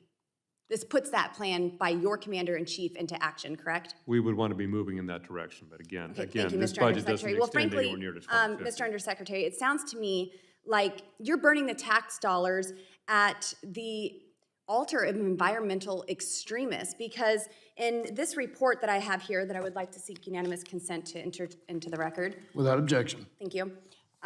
This report issued by your agency is not, quote, technically feasible for the DoD to achieve net zero greenhouse gas emissions, end quote. This is your report, and it provides an example of the impacts woke Green New Deal policies would have in action, saying, quote, the DoD cannot, for instance, risk an armored brigade in combat running out of fuel because it's only allowed to acquire net zero fuel and none is readily available, end quote. So, Mr. Undersecretary, why are we proposing to spend billions, and some estimates from this report say trillions of tax dollars towards reaching net zero greenhouse gas emissions when the DoD has already said that this is not feasible? Well, again, net zero as a policy for a country or an agency is one thing. Our budget is not a budget to 2050. We could not possibly predict what kind of vehicles or aircraft we're going to be using in 2050. But you're certainly Probably setting nothing in the forward those inventory goals to reach that in 2050 when we know that it's not feasible. And I'm sorry to cut you off. My time is short here. According to this report, I mean, it says trillions of dollars, but instead of wasting our time and tax dollars on turning our military green, let's talk about what really should be focused on. Earlier this year, I joined my colleagues in sending a letter to Secretary Austin asking for the congressionally required report on U.S. equipment left in, destroyed, or removed from Afghanistan during the disastrous withdrawal. We sent this letter 2 weeks after it was already due to Congress, and we still have not received the complete report or virtually any accountability for the surrender and the total failure that was Afghanistan. Mr. Undersecretary, is the DoD aware of this congressional request for the way overdue report on the Afghanistan debacle? On the issue of equipment that was left behind, my understanding that I know I've seen draft reports. I believe that those reports have been submitted, but there may have been different requests. Can you tell me how many tanks are currently in Afghanistan? No. With all due respect, Mr. Undersecretary, I've asked for a peanut butter and jelly sandwich, and I'm kind of getting bread here. We don't have the full and complete answers that we need. This is a congressional mandate that we get this report. Can you tell me how many rifles are in Afghanistan? If there's been reports that have been made, can you tell me how many rifles are left behind? I would have to get for the record for you the reports that I've seen. Do you know how much U.S. military ammunition is left in Afghanistan at the hands of the Taliban? I'm sorry, munitions? Yes. Again, I would have to refer you to the reports. I don't prepare those reports myself. Do you know how many night vision gear, how much of our night vision equipment is left there? So, Mr. Undersecretary, the point that I'm getting at here is we can't tell the American taxpayers how we have spent their money, how we have funded and equipped the Taliban, and now we're asking for more money. Mr. Undersecretary, do you think that Congress deserves this report? Gentlewoman's time has expired, and but you're entitled to submit questions for the record. Thank you very much. And may I also ask unanimous consent to enter this letter into the record? I apologize. Yes. I thought I had 39 seconds. No, you're over 30. I see that. Now, without objection, you may submit that for the record. Thank you, Mr. Chairman. I now yield 5 minutes to the gentleman from Nevada, Mr. Horsford. Thank you, Mr. Chairman, for holding this hearing. I want to thank Undersecretary McCord and all of the leadership with the Department of Defense, and particularly our service members and their family members for their service every single day in protecting our national security. Too often in these hearings, we tend to get wound up in partisan talking points, and for some reason, we don't focus on the very people that we are here to pass a budget to serve, and that's the American people. And in this case, our service members who need the resources to be successful when they need it. So I'm sure I don't have to remind Undersecretary McCord, Department of Defense acquisition and modernization programs take years of planning and development. They require consistent and reliable funding in follow-on years to meet the needs of warfighters. Funding for our national defense is not some political prop that can be held up to score cheap political points. And yet, for all the bluster that we're hearing from some of my colleagues about the DoD's top line, it was their side of the aisle that held up the omnibus spending package for fiscal year 22 for nearly 6 months. They delayed putting critical, important, major acquisition programs at risk, prevented new programs from starting, and delayed pay raises for service members. Additionally, they degraded readiness at an extremely dangerous moment. And for the record, Joe Biden is the commander-in-chief. And when our allies needed us most, he's the one who helped to bring them together to make sure that we're holding Russia accountable. Inconsistent funding emboldens our adversaries and undermines the trust of our allies, a trust that we have had to fight hard to restore after the previous administration. So I want to be clear that the tactics are not just partisan ploys. They have real life effects for my district, for my constituents, and for service members around the world. Now, last year, I supported an increased top line for DoD spending. And this year, like every year, I will work hard in a nonpartisan way to ensure that the capabilities and systems included in the Pentagon's budget request are reviewed. Only after a careful assessment of the threat environment and our capabilities can we decide if an increase is again necessary to meet the complex challenges of our ever-evolving strategic environment. Undersecretary McCord, in my previous discussion with Department of Defense leaders, they have stressed to me that continuing resolutions do far more damage to readiness and the well-being of our service members than any of the hollow complaints we've heard here today. Could you please speak to the impacts that CRs have on military readiness and the importance of consistent funding for our most critical modernization programs? Thank you for that question. Yes, this is something I think that is not well understood, and it's been hard to translate to the public because the organism that is the Department of Defense has adapted to perpetual CRs in a way that therefore you don't see contracts expiring because nobody tries to write a contract in the first quarter of a fiscal year anymore because they know that you're going to be under a CR and not going to be able to enter into new contracts.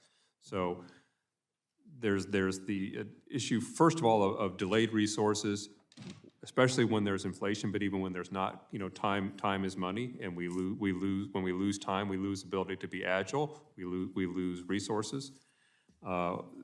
This year was particularly bad, as you say. It's sort of the threat to have a full year CR, which has never happened to the Department of Defense in history, was particularly troublesome to us, and we had a hearing. I had a hearing with the service chiefs before the House Appropriations Committee that spoke to this issue in some detail in January to lay out the problems. As you may know, we had a history beginning with sort of the fall of the Berlin Wall for about 20 years where the Department of Defense Appropriations Bill got enacted on average about 25 days into the fiscal year, which is reasonable.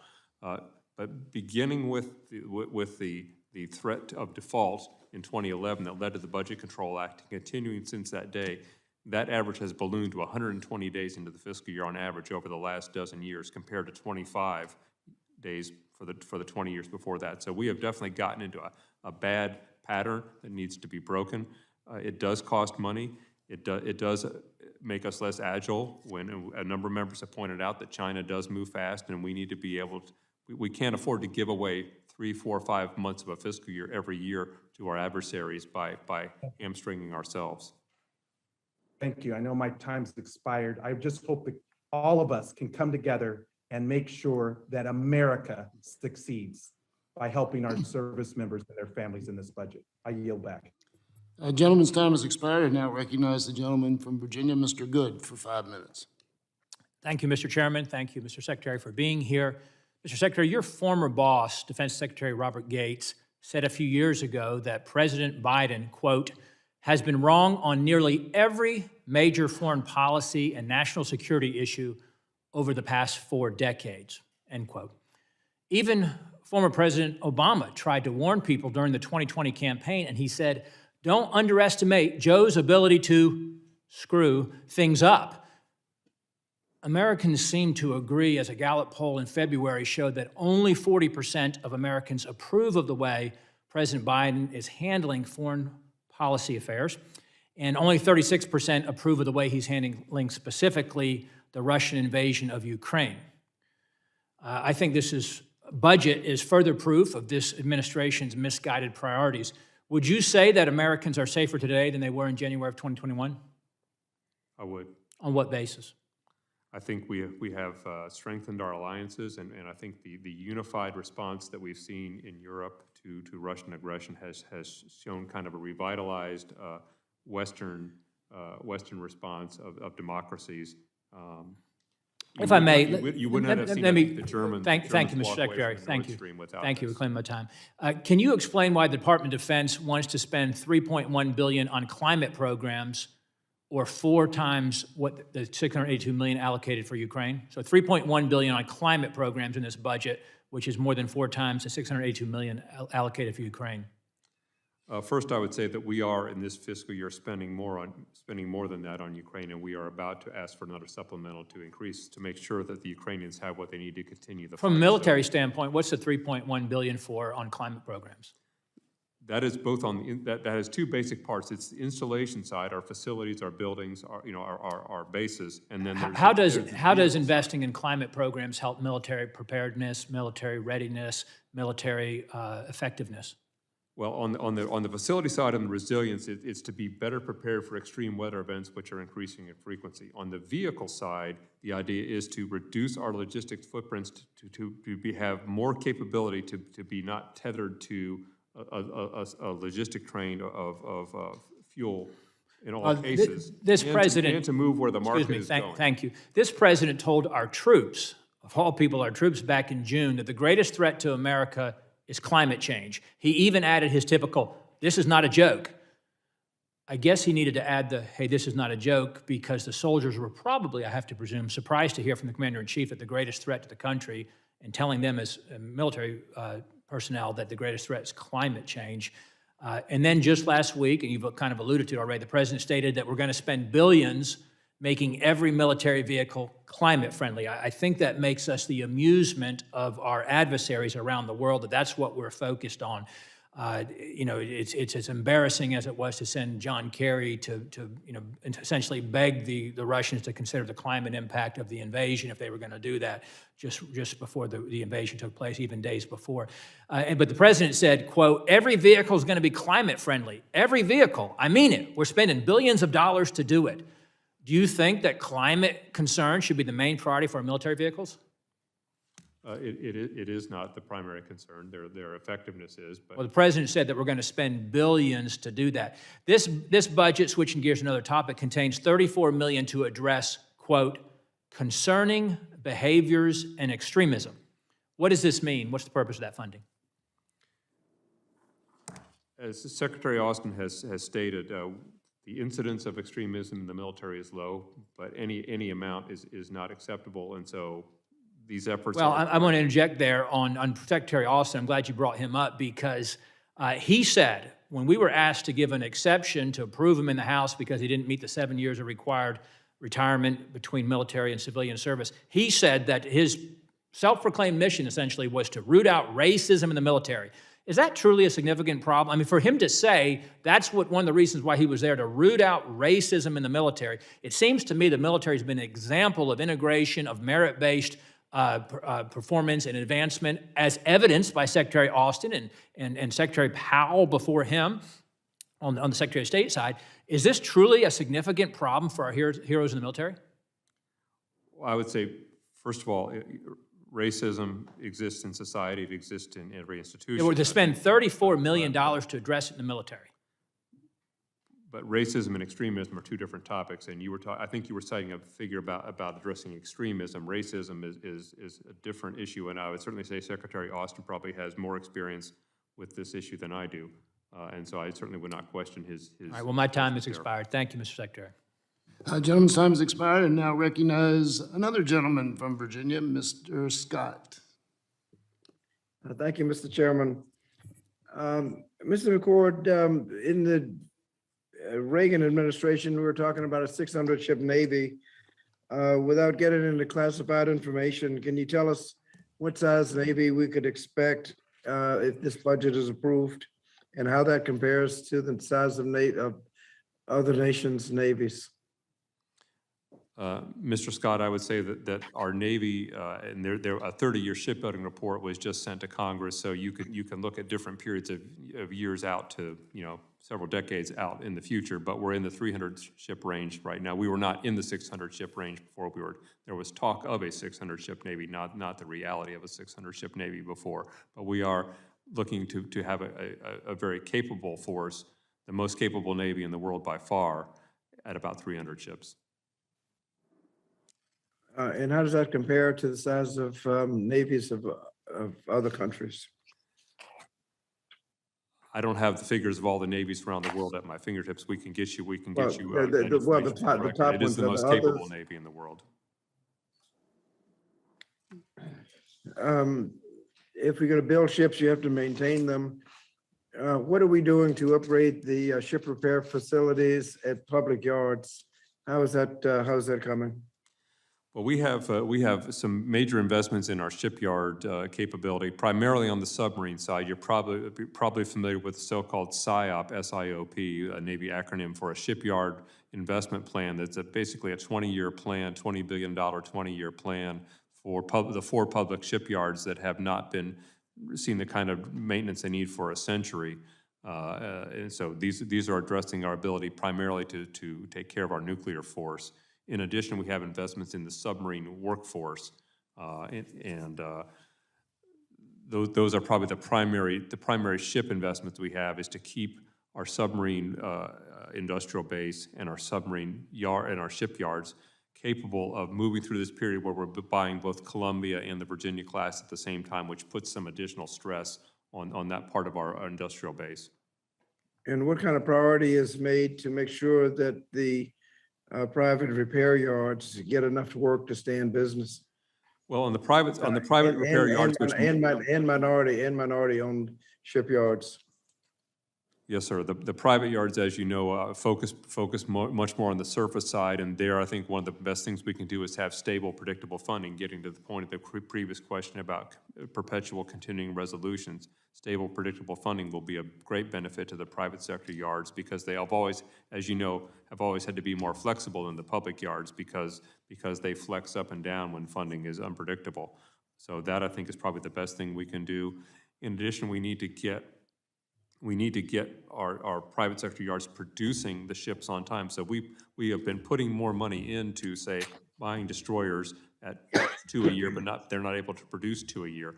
That leads to all kinds of problems in terms of maintenance cycles if you can't get the ships out of the yard. And we all know that the ship industrial base, shipyard workers are one of the areas that has been a supply-demand issue right now in terms of getting the skilled workers you need.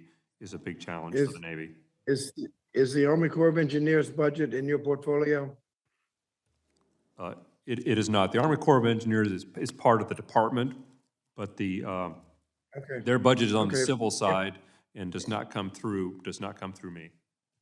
If you fail to do, we've had disparaging remarks made about climate change. If you fail to invest in resilience to protect against sea level rise, what will happen to military assets like the naval station at Norfolk?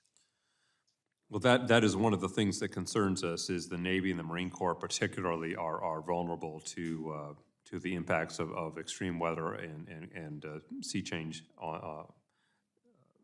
We alone, as the Department of Defense, to be clear, cannot prevent, climate change, and we are not attempting to prevent it by ourselves. We are trying to be responsive to it and look ahead and get out ahead of changes so that our installations are more capable of dealing with these events and doing what we can to be part of the solution, but we are not going to solve the problem by ourselves.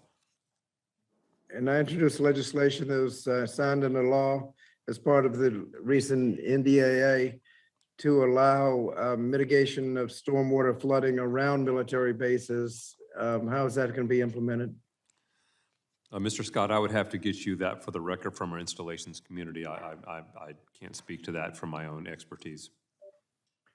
Thank you, Mr. Chairman. I yield back. Gentleman yields back. I now yield 5 minutes to the gentleman from California, Mr. Obernolte. Thank you, Mr. Chair. Secretary McCord, I'd like to continue a line of questioning regarding inflation. Obviously, that's been front of mind for many members of Congress, and I mentioned in the Department of Defense as well.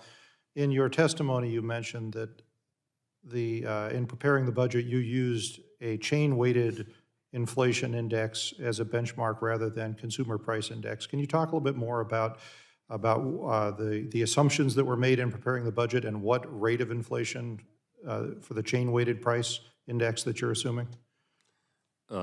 Yes, sir. The reason that we use the rate that we use is that it is, first of all, in U.S. code, that's what we're supposed to be using, but also because of the biggest single category of what we do is purchases of goods and services from the private sector, and that's a pretty good metric for a GDP deflator to measure. Sure. So what number did you use in preparing the budget? For the budget, for what we did was the FY20, if I can walk one step back, the FY22 budget was prepared assuming about 2.2% inflation for the year that we're in now. What we did was we looked at the data, it had doubled to 4 by the time we were wrapping up our assumptions in December. So we built that price increase into our budget for 23. So based on what was happening in the calendar year that just ended, calendar year 21. For the budget for FY23, we use, like as with every administration, OMB produces one set of economic assumptions that every agency uses. That inflation rate is 2.2%. And so the question that has been discussed this morning and in other venues is whether that's the right assumption for the fiscal year that's going to start this September, based on the fact that it's higher than that right now. But we don't get to decide what to use for 23. We use consistent assumptions across an administration, as every administration does. For 22, we did our best working with OMB and working with the president to up our price basing across this 5 years so that we were not falling behind on what was happening last year. But the situation has continued to change, as most primarily, again, the spike in energy prices since the Russian invasion of Ukraine was something that is not in our budget, could not have been in our budget. We were already done with our budget by then. So this remains something we need to work with the Sure. Congress on. Yeah, and I appreciate that you said that you were prepared to work with Congress to address those impacts. On a historical basis, if you look at our investment in the Department of Defense in real dollars, how do we compare historically right now to where we've been in the past? We're at a relatively high level, especially when you consider the number of people in our force is smaller. So we have a smaller, highly compensated force, which has been true for a number of years and is true today. So Okay. we're on somewhat the higher end. And of course, you could always have debates with people about, do you take the cost of something like Iraq or Afghanistan, do you include those or do you exclude those as unique events? But our budget is on the high side in real terms right now. Okay, so I've seen other measures that disagree with that assessment. And I don't think it's fair to measure it in terms of the number of people in our armed forces, because as you have described, the number of people is declining, but our need for a robust Department of Defense is certainly still very high. And I'm concerned that we can't fall behind the curve there on a real dollar basis. But with the time I have left, I wanted to ask about something on a different topic. So I understand that there's been a debate in the Department of Defense about a change in philosophy from a counterinsurgency point of view towards more of a response to near peers like Russia and China, as geopolitical events have shifted in the last few years.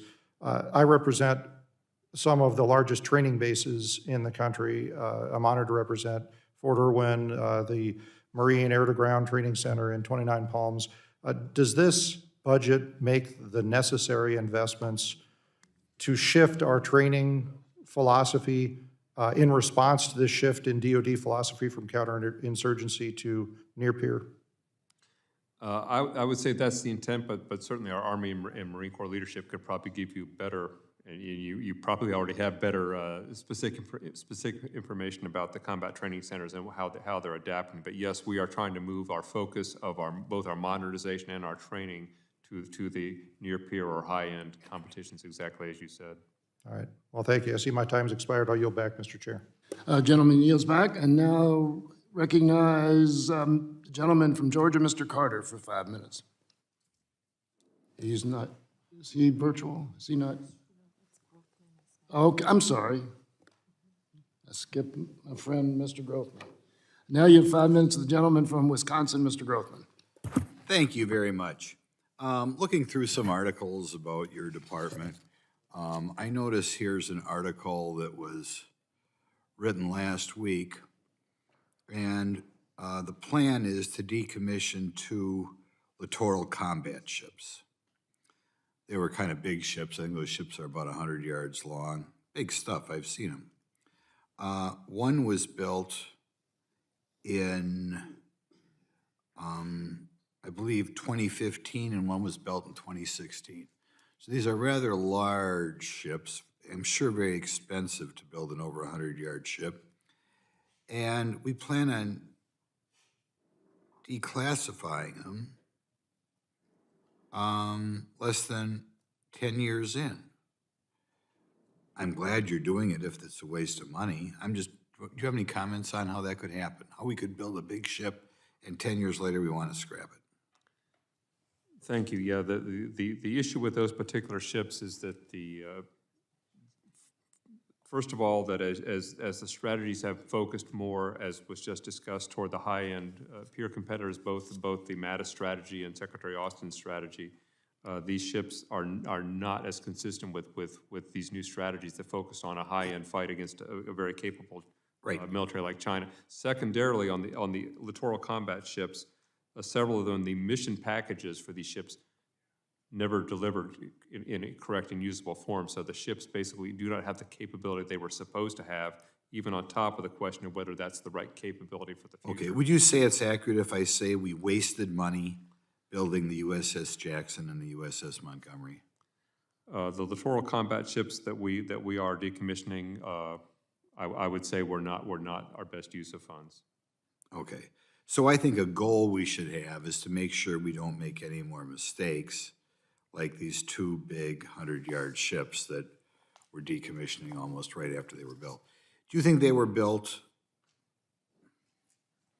well, I don't know at the time, were they things that were built because of pressure from Congress when the Navy didn't want them that much in their own right?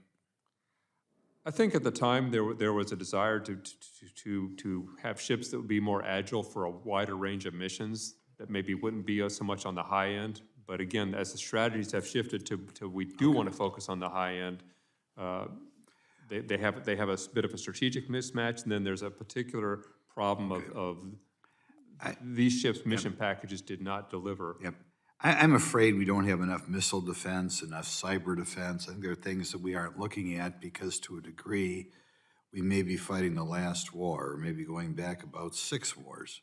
I remember reading about, the Battle of the Midway in World War II, and at the time, some people felt it showed that aircraft carriers were overrated, and that was proven in 1941. Was it 42? 42. Battle of the Midway was 42. Okay, now I've had people tell me that aircraft carriers, well, there is nothing more beautiful and impressive looking than an aircraft carrier. Against a country like China or North Korea, in war games, they may last a day or 2 days. Are there smart people who believe that against a country like Russia or China or North Korea, an aircraft carrier may only last 1 or 2 days?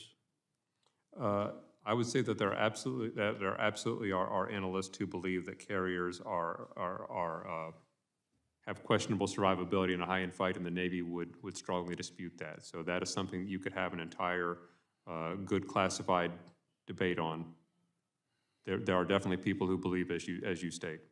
Yeah, I run into them, and it kind of bothers me because I think we're short of missile defense and short of cyber defense, and we keep these big aircraft carrier groups out here. And like I said, it was a very different time, but we were able to sink some Japanese aircraft carriers very quickly in 1942, and they do, compared to missiles, are very slow.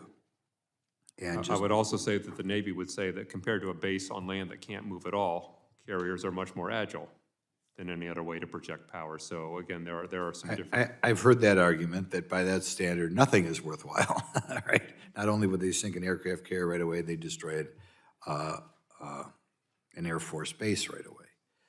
But do you feel in your heart that if we went to 10 aircraft carriers or 9 aircraft carriers and used that money for missile defense or cyber defense, we would be more in tune with the times if our real goal is to protect the United States of America? What we tried to do in this budget, and gets exactly to the point that you're doing, is try and address our challenges on a number of fronts and not say we can only do a maritime threat or only do missile defense or only do cyber. We tried to put chips on a number of places we wanted to put bets. I think it's a continuing question what the future of surface warfare is. Certainly the movement in the maritime world is more toward moving eventually toward unmanned, moving toward more distributed sets of naval architecture. But we are, it's not at the expense of missile defense.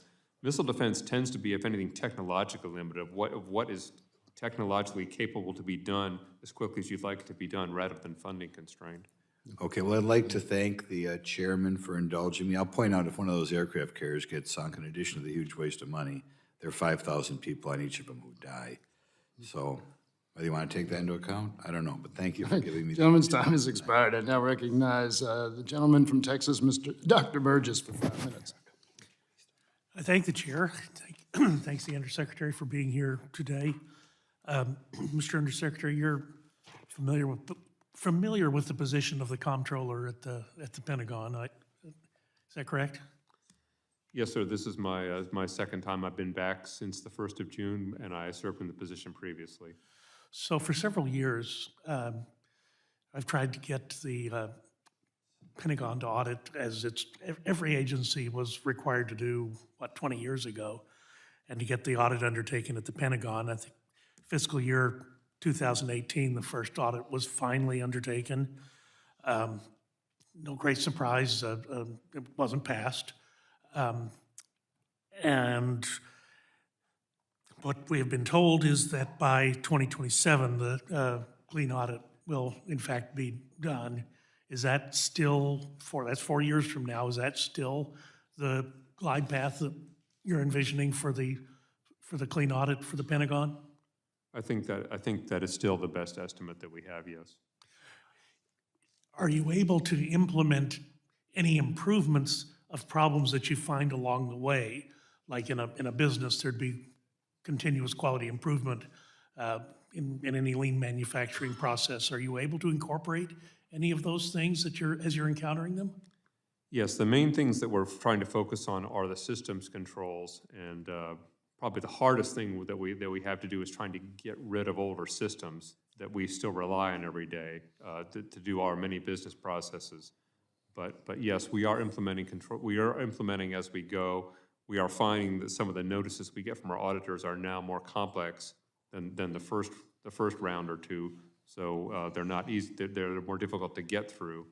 But we are making progress, but it is not fast enough. Sure. Well, I want you to continue to keep a focus on that. Let me just ask you also, in the process of working on the NDAA several years ago, in 2020, severe problems with base housing were uncovered. The privatization of base housing that occurred back in the 1990s, trying to offload that appropriation from the Department of Defense and farming it out. 20 years later, 30 years later, some of those properties now are suffering, and maintenance has been deferred. So NBC News is reporting on the Senate report from the Senate Homeland Security Committee that of the problems that still exist in base housing. So can you do anything to assure us that that is still a high priority for the Pentagon to bring that base housing up to standard? Yes, sir. I'm familiar with. I read a report of the hearing that you described on the Senate side this week, and I would say that although not directly under my purview, we do have a nominee pending that would really own that responsibility. The Tenant Bill of Rights, which I'm sure you're familiar with in the NDAA, I would say if it is not proving, if there's enough time to determine that it still needs further improvement, then that is something the department should work with the Congress on. I know that it had, I believe, over 30 different aspects to it, some of which may not have been completely rolled in yet. But as you described, I remember when housing privatization started, it was always a bit of, by Pentagon standards, it was a bold move into privatization, and the rubber was always going to meet the road, not up front when the houses were being built, but later on into the middle of the deals, which is where we are now. And I think it is important that we work with the Congress to make sure that we stay on top of this within the realm of things that are privatized, and having DoD have its appropriate share of responsibility, and the contractor having theirs. I'm just going to have to reclaim my time because I'm going to run out. Let me just ask you: we're going to be asked to provide a good deal more in the way of military assistance to Ukraine. They've got a terrible problem, and it's horrifying what is going on over there. But can you share with us, does the administration kind of have an overarching strategy about where they are going with this? We keep hearing about Stinger missiles going over. We keep hearing about Javelin missiles going over. Are these coming from our existing stock? Are we replacing those? How is that all working together right now? Yeah, thank you for that question. What we have done is worked in concert with our allies. So there's about 30 countries that are helping Ukraine. So it's not all on us to help them, although we are, as is often the case, leading the coalition and leading the effort. Yes, we are donating from our own stocks. We are also looking to find from any place that we can. Secretary Austin and General Milley spend basically part of every day on the phone with people from other countries trying to get them to contribute as well.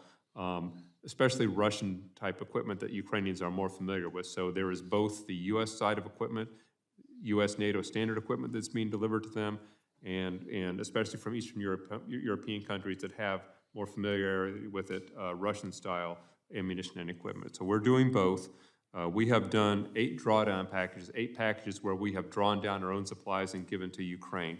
Congress gave us funding to replenish those, and we have sent out 2 notices so far. So we've sent about $3.2 billion out the door. We have started the clock on $2 billion of that to start replenishing our own, get our industrial basement up to start replenishing those missiles for ourselves. But we are now to the point of expending all of the authority Congress gave us in the Ukraine supplemental attached to the omnibus appropriations bill from 6 weeks ago. And we anticipate sending another supplemental to Congress probably this week to continue to show that we are in this with the Ukrainians to get them what they need to fight, to continue the fight to defend themselves. So I think the overall message is we are not letting up on the gas. The Ukrainians are fighting hard for their own country. We want to continue to do what we can to support them. Yeah, we'd love to see the strategy, though, that the administration is pursuing. Right now, it just seems as a need comes up, we fill it. As a need comes up, we fill it. But where are we going? Where is this going to end up? Because remember, it was these folks that Gentleman's time has long expired. underestimated the resiliency and the resolve of the Ukrainian people. Everyone said it would be over in 3 days. Well, it wasn't. And I can't believe that the geniuses in charge couldn't anticipate that. Thank you, Mr. Chairman. I'll yield back. Gentleman's time has expired. Now yield 5 minutes to the gentleman from New York, Mr. Jacobs. Thank you, Mr. Chairman. Thank you, Undersecretary, for being here. As Congress is currently debating how to provide additional military resources to the Ukraine, and it seems quite possible the U.S. military and financial support for Ukraine will continue to be a topic of discussion over an extended period of time. Is it your assessment and that of the DoD that the Ukraine needs additional assistance and needs it as soon as possible? It is. The fight's ongoing, and so whatever we can get them in the very near future, it could be hugely important to them. I agree wholeheartedly. Additionally, there are concerns that proposing a defense budget that is effectively a cut to our defense budget sends a signal to our adversaries, especially Russia during the current invasion of the Ukraine, that we plan to be less robust on national security. This also sends a signal to our allies that we may not be able to support them in times of need. What are the DoD plans to replenish our European partners' defense systems since they've sent a bulk of theirs to the Ukraine? How is the United States prepared to bolster, there's another element of the question, the same question, bolster Sweden and Finland's defenses if those countries decide to enter NATO or be accepted in NATO? Thank you. Thank you. Let me address the second part first. I think we, the Defense Department, and I believe the administration would be very supportive of Sweden and Finland's accession to NATO, and I personally would expect that this may well be on the agenda for the late June summit, that it could be ready by then. I think that would be a welcome development, and one of the reasons it would be welcome is that they are very capable already and shouldn't need a lot of help from us to be contributing to the team immediately. Should they desire to join the team, I believe they'd be welcomed as very capable partners without requiring a lot of assistance from us. It probably would lead to discussions about interoperability and maybe shared industrial base use, but not needing a lot of direct help from us. Your first question about other countries that have also contributed equipment to Ukraine, I think that's going to have to be a case-by-case basis. So, I mean, just to take, I don't mean this to be an extreme-sounding example, but if one person or one country is sort of cleaning out their attic of things that they never used and aren't going to miss and aren't going to really ask them to, they're not digging very deep, and another country is maybe is more threatened by Russia and is digging deeply into things that they really need replenished. I think you can imagine those are pretty different cases as to whether or not it should be on us and the American taxpayer to refill everybody's coffers, or I think more of a case-by-case basis would be more appropriate. So I hope it's not the case, or is it that some are just emptying out their attics and their weaponry that is not worthwhile to the Ukraine? Is that the case? I only posit that as an example, that some people are giving things that are less important to them than others, and are maybe less on the front lines than others. Great, okay. But every contribution is important to the Ukrainians. Thank you very much, and I yield back.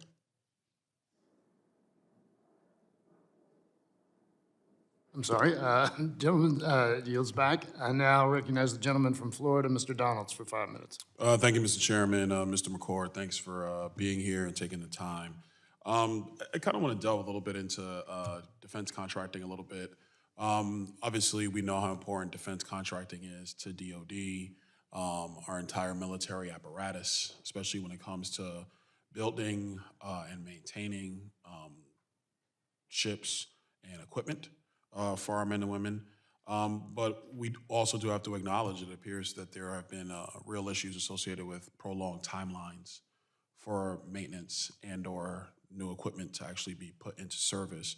You know, when you guys are going through your cost projections and the budget, does DOD take into account the additional costs associated with potentially prolonged projects? Because in any contract that ever exists, the longer it takes to execute, typically the more expensive it becomes. So does DOD take into account for that in its budget? That's a great question. I would say probably not enough in that when we know that a contract is going to take X amount of time to execute and for the service or the good to be performed and delivered, that amount of time is built into the cost estimate. So if you know something's going to take 2 years, you're going to have a different inflation assumption, a different cost assumption than something that's going to deliver much more quickly. What I think we probably don't do well, even though I said that we're used to continuing resolutions and a pattern of delayed budgeting in terms of knowing that we're not going to be able to enter into contracts in the first quarter of a fiscal year, I don't know that we have changed our cost estimating to account for this pattern of delays as well as we could have. Real quick follow-up to that. I mean, is there something that you believe, obviously outside of, you know, consistent budgeting on Capitol Hill, which, by the way, I would agree with you on. That's something that Capitol Hill should be doing, is consistent budgeting. But is there anything outside of that the administration is starting to look at with respect to making sure that our contracts actually, that they're actually executed on time, and that we actually are doing everything we can with respect to a lot of equipment, a lot of ships that are just sitting in dry dock waiting for maintenance to be completed? Yeah, those are probably the hardest examples, because you have, when you get into something as complicated as a ship and you maybe find different corrosion than you expected, and or you have issues with your workforce, as been a real big issue on the ship side, is getting the skilled workers in those particular trades when you need them, given the the tight labor market. I don't know that we have a systematic report for you. But when the issues that we're aware of, and particularly on the ship side, we do have attempts to address either the infrastructure or the workforce or both. But if you're asking about contracting writ large, I would have to probably get you an answer for the record from our acquisition and contracting community. Yeah, I would appreciate to a that. broader The set only of- reason why and I don't mean to shut you down, I know what you're saying is important, but I'm also running out of time. I want to get somewhere else. But I would appreciate a more detailed answer with respect to that. One thing I do want to highlight in our discussion right now is really how important inflation and labor is to the functioning, not just of DOD, but our economy overall.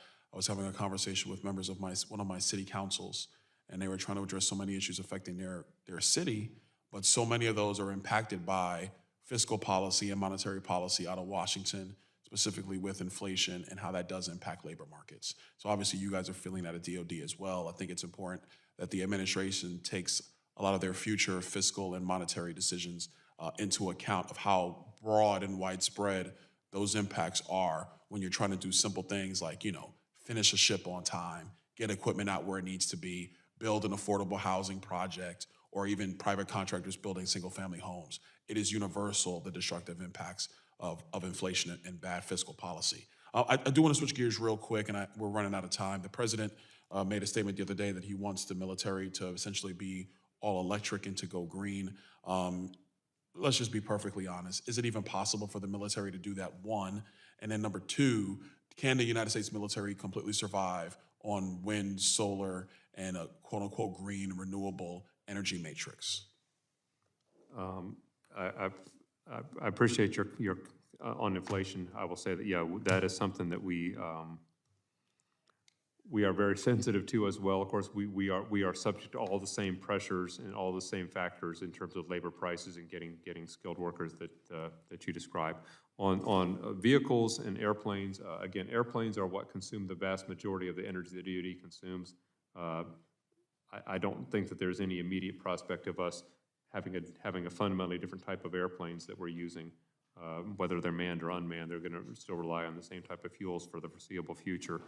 So I don't think that we really should be focusing on whether, the non-tactical side is much easier to work with in terms of getting that to be more electrified. The combat vehicles, the combat side is going to be a much longer-term prospect if it's possible. Mr. Chairman, if you give me leeway, a real brief follow-up to that, Mr. Chairman. Go ahead. Thank you, Mr. Chairman. Mr. McCord, is it possible to fly an F-16 or an F-35 on biofuels? I'm not aware that we've had biofuels experiments on aircraft the way that we have on ships, so I don't know the answer to that. Okay. Thanks. Thank you, Mr. Chairman. Gentleman's time has expired. Now recognize the gentlewoman from Texas, Ms. Jackson Lee, for 5 minutes. Thank you very much, Mr. Chairman. I was chairing a committee in Judiciary, and thank you for your courtesies. Secretary McCord, thank you for the time that you've given us. Let me quickly go to personnel matters, and I have a boatload of questions, and so your typical defense pithiness would be greatly appreciated. Again, thank you for your service in the service of so many men and women in the United States military. Just coming back from Ukraine, I was with the 82nd Airborne, all ready and serving, and then previously was with the United States Army as well on the Belarus-Lithuania border. So thank you so very much, and I know our men and women are around the world. Let me focus on the question of the quality of life. What wars have been somewhat behind us. What kind of investment are you making in PTSD, the issues dealing with women's health? I've been an advocate for fighting against triple-negative breast cancer. I'd like to see that program expanded. And then personnel dollars, in terms of increased salary and housing. If I could just take that package, because I want to go on to something else, but I'm interested in the quality of life issues that you deal with the men and women in the United States military. Yes, in the interest of time, we will get you an answer for the record on the PTSD and some of the particular issues in the health budget that you mentioned, rather than me trying to guess at them without all the facts at my fingertips.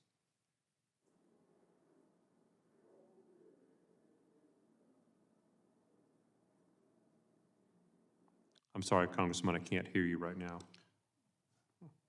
Ms. Jackson Lee, are you? Yes. Can you generally, Secretary McCord, give a general commitment to these quality of life issues and making sure funding in your budget is there? Absolutely. Secretary Austin has a huge focus on taking care of our people. He talks about it with us all the time, as it's a very high priority of his. Great. Let me ask you about the outcomes of a study assessment program dealing with an officer's fitness for command. Any future steps with the DoD and the Army might be taken to implement a qualitative interview process in the BCAP? I will say that that's outside my area of expertise, but I have heard the Army describe what they're trying to do to make sure that they make the best possible selections in terms of fitness for command. But I would have to get you an answer from the Army on the status of that program in more detail. I am familiar with it, and I have heard Army leadership discuss it. All right, I will focus on the DoD has requested $479 million to implement the 80+ recommendations from the review dealing with the sexual assault. In requesting those dollars, what will be the oversight to make sure that these dollars are implemented properly across the gamut of the jurisdiction of the Pentagon and the various military branches. Thank you. The primary oversight that I believe you will see in that area is the Deputy Secretary Hicks has something called a Defense Workforce Council, which is meant to sort of provide the same kind of oversight that we often see on weapons programs and investments, to have the same oversight of our personnel-related programs. That is the venue that would be vetting our efforts on sexual assault prevention. In addition to the action officers, of course, at lower levels that are actually running the programs, but the Deputy Secretary would probably be the primary oversight of that. What, well, let me, overall defense budget comes in many different forms. Want to make sure that there is going to be strong focus on the infrastructure that the United States military bases, housing, and that the Secretary and the Defense Department will have a focus on that. Let me just give you two questions so that you can answer. That's the number one. And secondarily, as I indicated, many of us have been to the border dealing with the despotic violence that President Putin is exhibiting against innocent human beings. The question is, we have given unanimous consent. The president has offered some additional huge dollars coming from the Defense Department for Ukraine in terms of weaponry. And do you have a projected schedule of continuing that, or those particular ones that have just been issued in the last, say, 48 hours, 72 hours, when their time would be reaching into the region? Yes, thank you for that question. In the last week or two, the drawdown, as they're so-called, the Presidential Drawdown Authority packages, once approved by the Secretary and the President and announced, have been on airplanes on their way to Europe within about 48 hours. So from the time these decisions are made, the equipment is moving very rapidly. There is no higher priority, I think, of General Milley and Secretary Austin than keeping an eye on exactly what is flowing. And not only is it on an airplane, is it on a ship, has it arrived in Europe, but is it across the border into the hands of Ukrainians? So that is being tracked on a daily basis at very senior levels. We have used, as of this week, we will probably have used all the authority that Congress gave us for additional drawdown, and we anticipate coming back to Congress in the coming days to get more authority to continue to help the Ukrainians. I hope in the course of that, you all will have a classified briefing for members of Congress, so that would add to their understanding. Our constituents have been very supportive, but I know our overall perspective is that we want peace, so we know where we are in this raging, vicious war against Ukraine. And so we've got to provide defense as we discuss ways of solution. Mr. Chairman, Mr. Secretary McCord, you didn't, I know it's ended, but very quickly, the infrastructure. Gentlewoman's time's expired. You can submit a question for the record. Well, thank you. If you can answer the one about the repair. Thank you. I yield back. All right. Gentlewoman's time has expired. I now recognize the gentleman from Georgia, Mr. Carter, for 5 minutes. Thank you, Mr. Chairman. I appreciate it. Mr. Undersecretary, thank you for being here. And as you're aware, Mr. Secretary, there are 4 combat readiness training centers in the United States. I have the honor and privilege of representing one of those in Savannah, Georgia. And it is proposed under this budget to be closed. Now, aside from the lunacy, and I will refer to it as lunacy, of considering closing any combat training center, combat readiness training center, at this point in world history where we could potentially be on the brink of World War III is just insane to me, especially when you take into consideration that the Savannah facility is the most utilized and the most efficient of any of the 4 combat readiness training centers here in America. Not only that, but you know, the most frustrating thing, it's all frustrating, but another frustrating part of this is the fact that 2 years ago, in 2019, I should say, in 2019, there was $24 million allocated to build a new hangar for that facility. Now that hangar is under construction right now. The ribbon cutting on it is slated to happen in September. I've been invited and I look forward to being there. $24 million. It should be completed by then, and we'll have the ribbon cutting on it. And then it is slated to be closed in April of 2023. Not only that, but the facility also, about 3 weeks ago, had $1.2 million worth of computer equipment installed there. Computer equipment that's not available anywhere else in the country at any of the other combat readiness training facilities. That $1.2 million worth of computer equipment that was installed, again, in April of 2023 is going to be gone to waste. No wonder taxpayers get so upset about wasteful spending in the federal government. Now, how important is that training center? Every F-22 pilot over the last 2 years has been trained at that facility. I just have to ask you, Mr. Secretary, what is more important to our readiness and ability to counter threats across the world like Russia and China? Climate and social spending, or an actual military asset like the Savannah Combat Readiness Training Center? Mr. Carter, it's clear that you know much more about this particular training center than I do, so I'm not going to offer you an explanation that is not as well informed as your question is. I'm going to have to get with my colleagues for the record of what was the rationale on capacity or other grounds for this particular proposal. But you can understand, particularly in the environment, the world environment that we're in. We all know what's going on. We see it every day on TV, on social media. We've got a front row seat to a war that's going on here that could potentially lead us into World War III. I just finished reading a book about World War II, The Splendid and the Vile by Eric Larson. And you know that when Germany invaded Great Britain, they never intended to bomb London. It was actually a mistake made by one of the generals, one of the Nazi generals.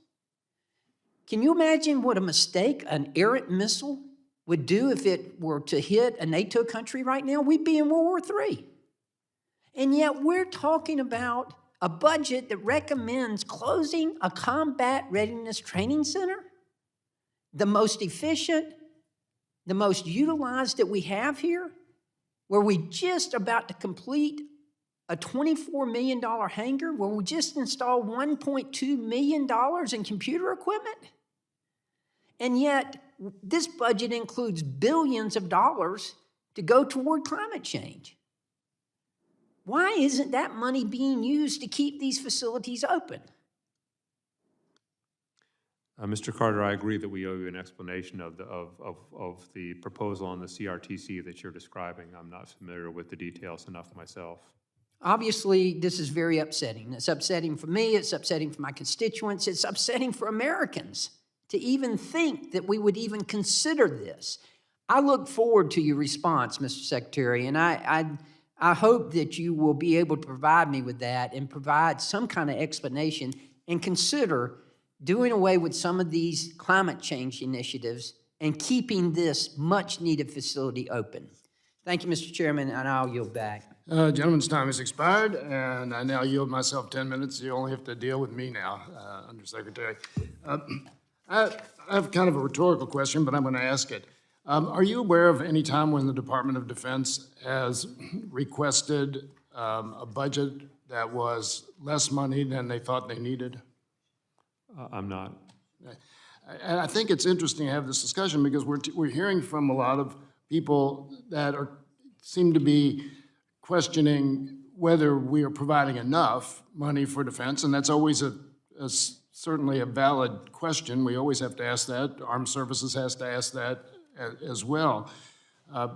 But the experts are at the Pentagon, the people who actually have the responsibility for defending the country, and I assume that they're not going to be derelict in their duties since they've given their life for the defense of their careers for the defense of this country, and they're not going to ask for less money than they think will be adequate to defend the country. And the question I have is, we can argue about percentages, we can argue about inflation, we can argue about declassifying some equipment, reducing the number of service members. But can you tell us today that with this budget, we have not in any way diminished our capacity to defend the United States? Chairman, I would say that far from it, we feel like we have made progress, we are making progress, would make progress in this budget across the board on any number of fronts, to keeping the triad strong and modern and capable, to space resilience, to the quality of our people. What I would say that our budget does not do, no budget can do, is reduce all risk, eliminate all risk. That's not the realistic standard by which this department leadership or any department leadership can present a budget to you that we've now eliminated all security risks in the United States. So there will always be someone who could say, I could use more here for X. I think, it would be helpful, but in terms of balancing and addressing our risk across not only the national security space, but in the whole of government framework, as well as the defense-specific framework, we feel like we have a very strong budget that does everything that Secretary Austin told the President we needed to accomplish, and the President gave Secretary what he asked for. Thank you for that answer. Now, I know you don't want to ask the $3.1 billion climate change question again, since it's been asked by virtually every member of the Republican side, but can you give us some examples of how climate change has already impacted the military?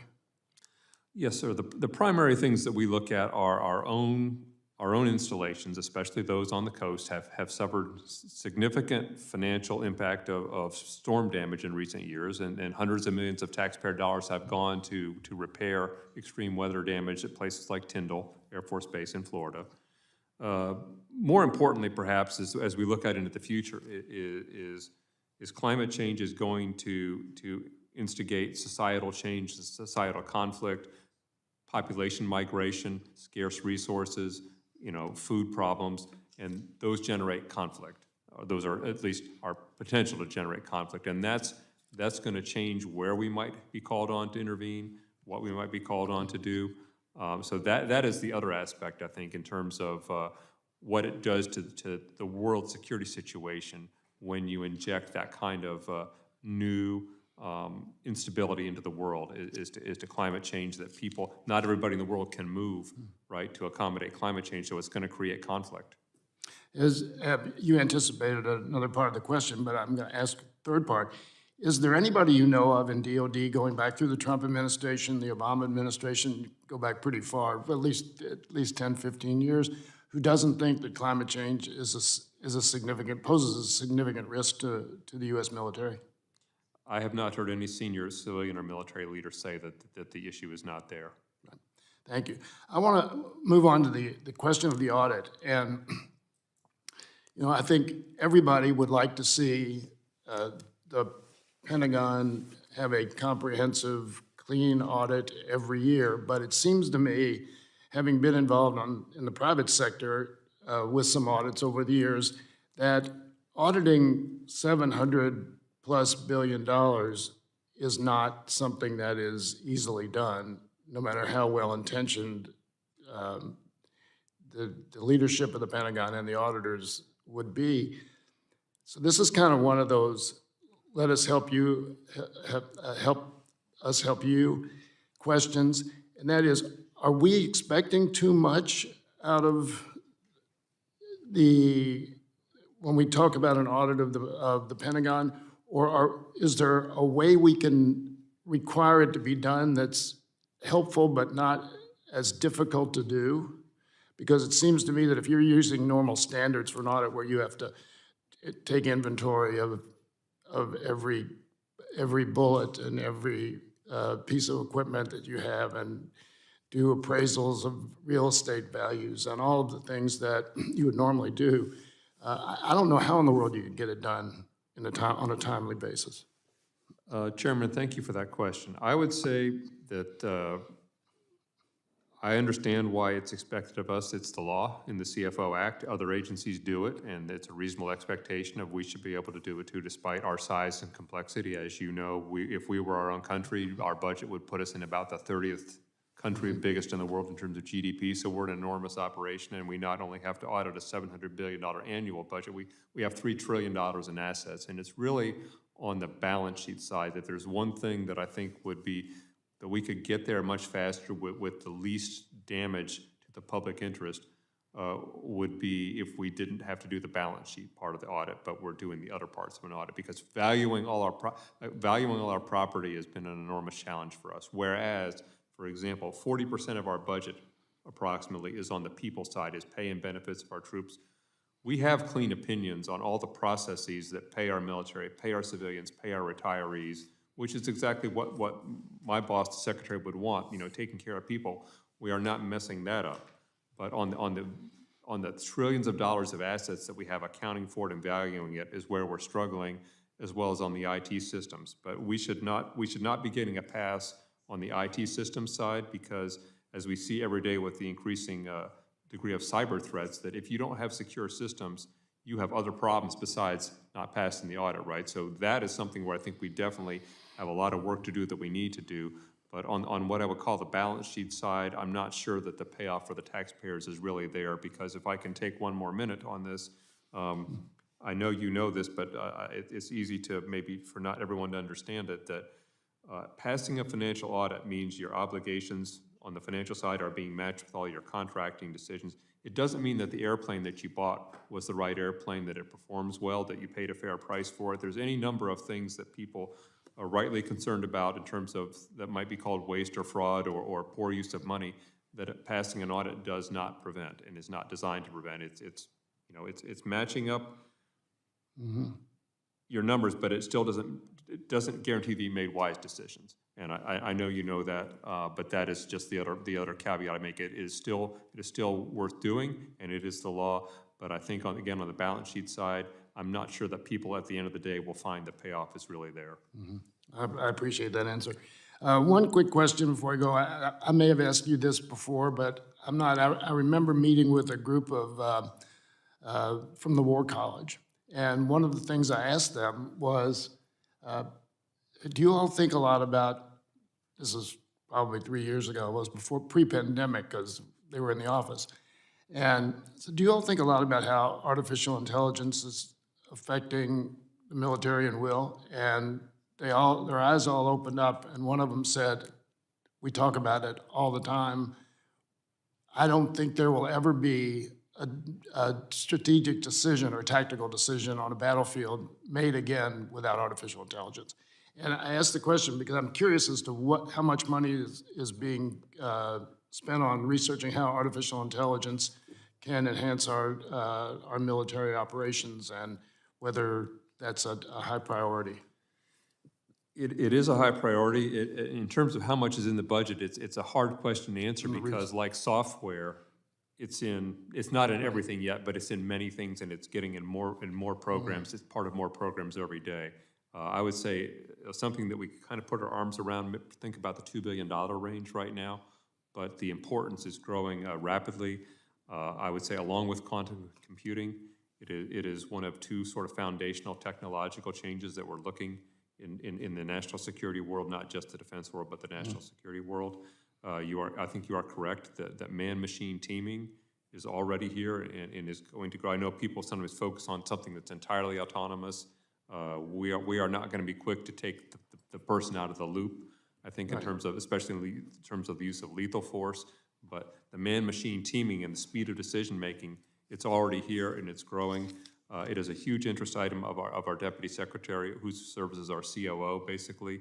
And there are a number of efforts that we've had to increase the use of AI out in the combatant commands, where we're sort of processing in real time current operations, but also on the back end in the Pentagon in terms of decision-making processes. So we're looking at sort of both the business side and the operational side of AI, and she has created a new office, the Chief Digital and AI Office, to bring together some of these areas that were sort of in different places in terms of a focus on AI and how it affects our abilities. Again, the secretary, obviously is focused on this too, but the Deputy Secretary particularly has this sort of for an action item under the Secretary as to how we can really be much more agile than we are today in terms of information flows. I think there are areas where we have incredible situational awareness and real-time awareness, but AI is just increasing the need to speed your decision-making, and that is something that we're very focused on, how to get better at that, because it is clearly foundational for the future. Great. Well, I appreciate that answer. My time has expired. So I thank you again for coming before the committee today to present the President's DoD budget, and appreciate your responses. And if there's no further business, this hearing is adjourned.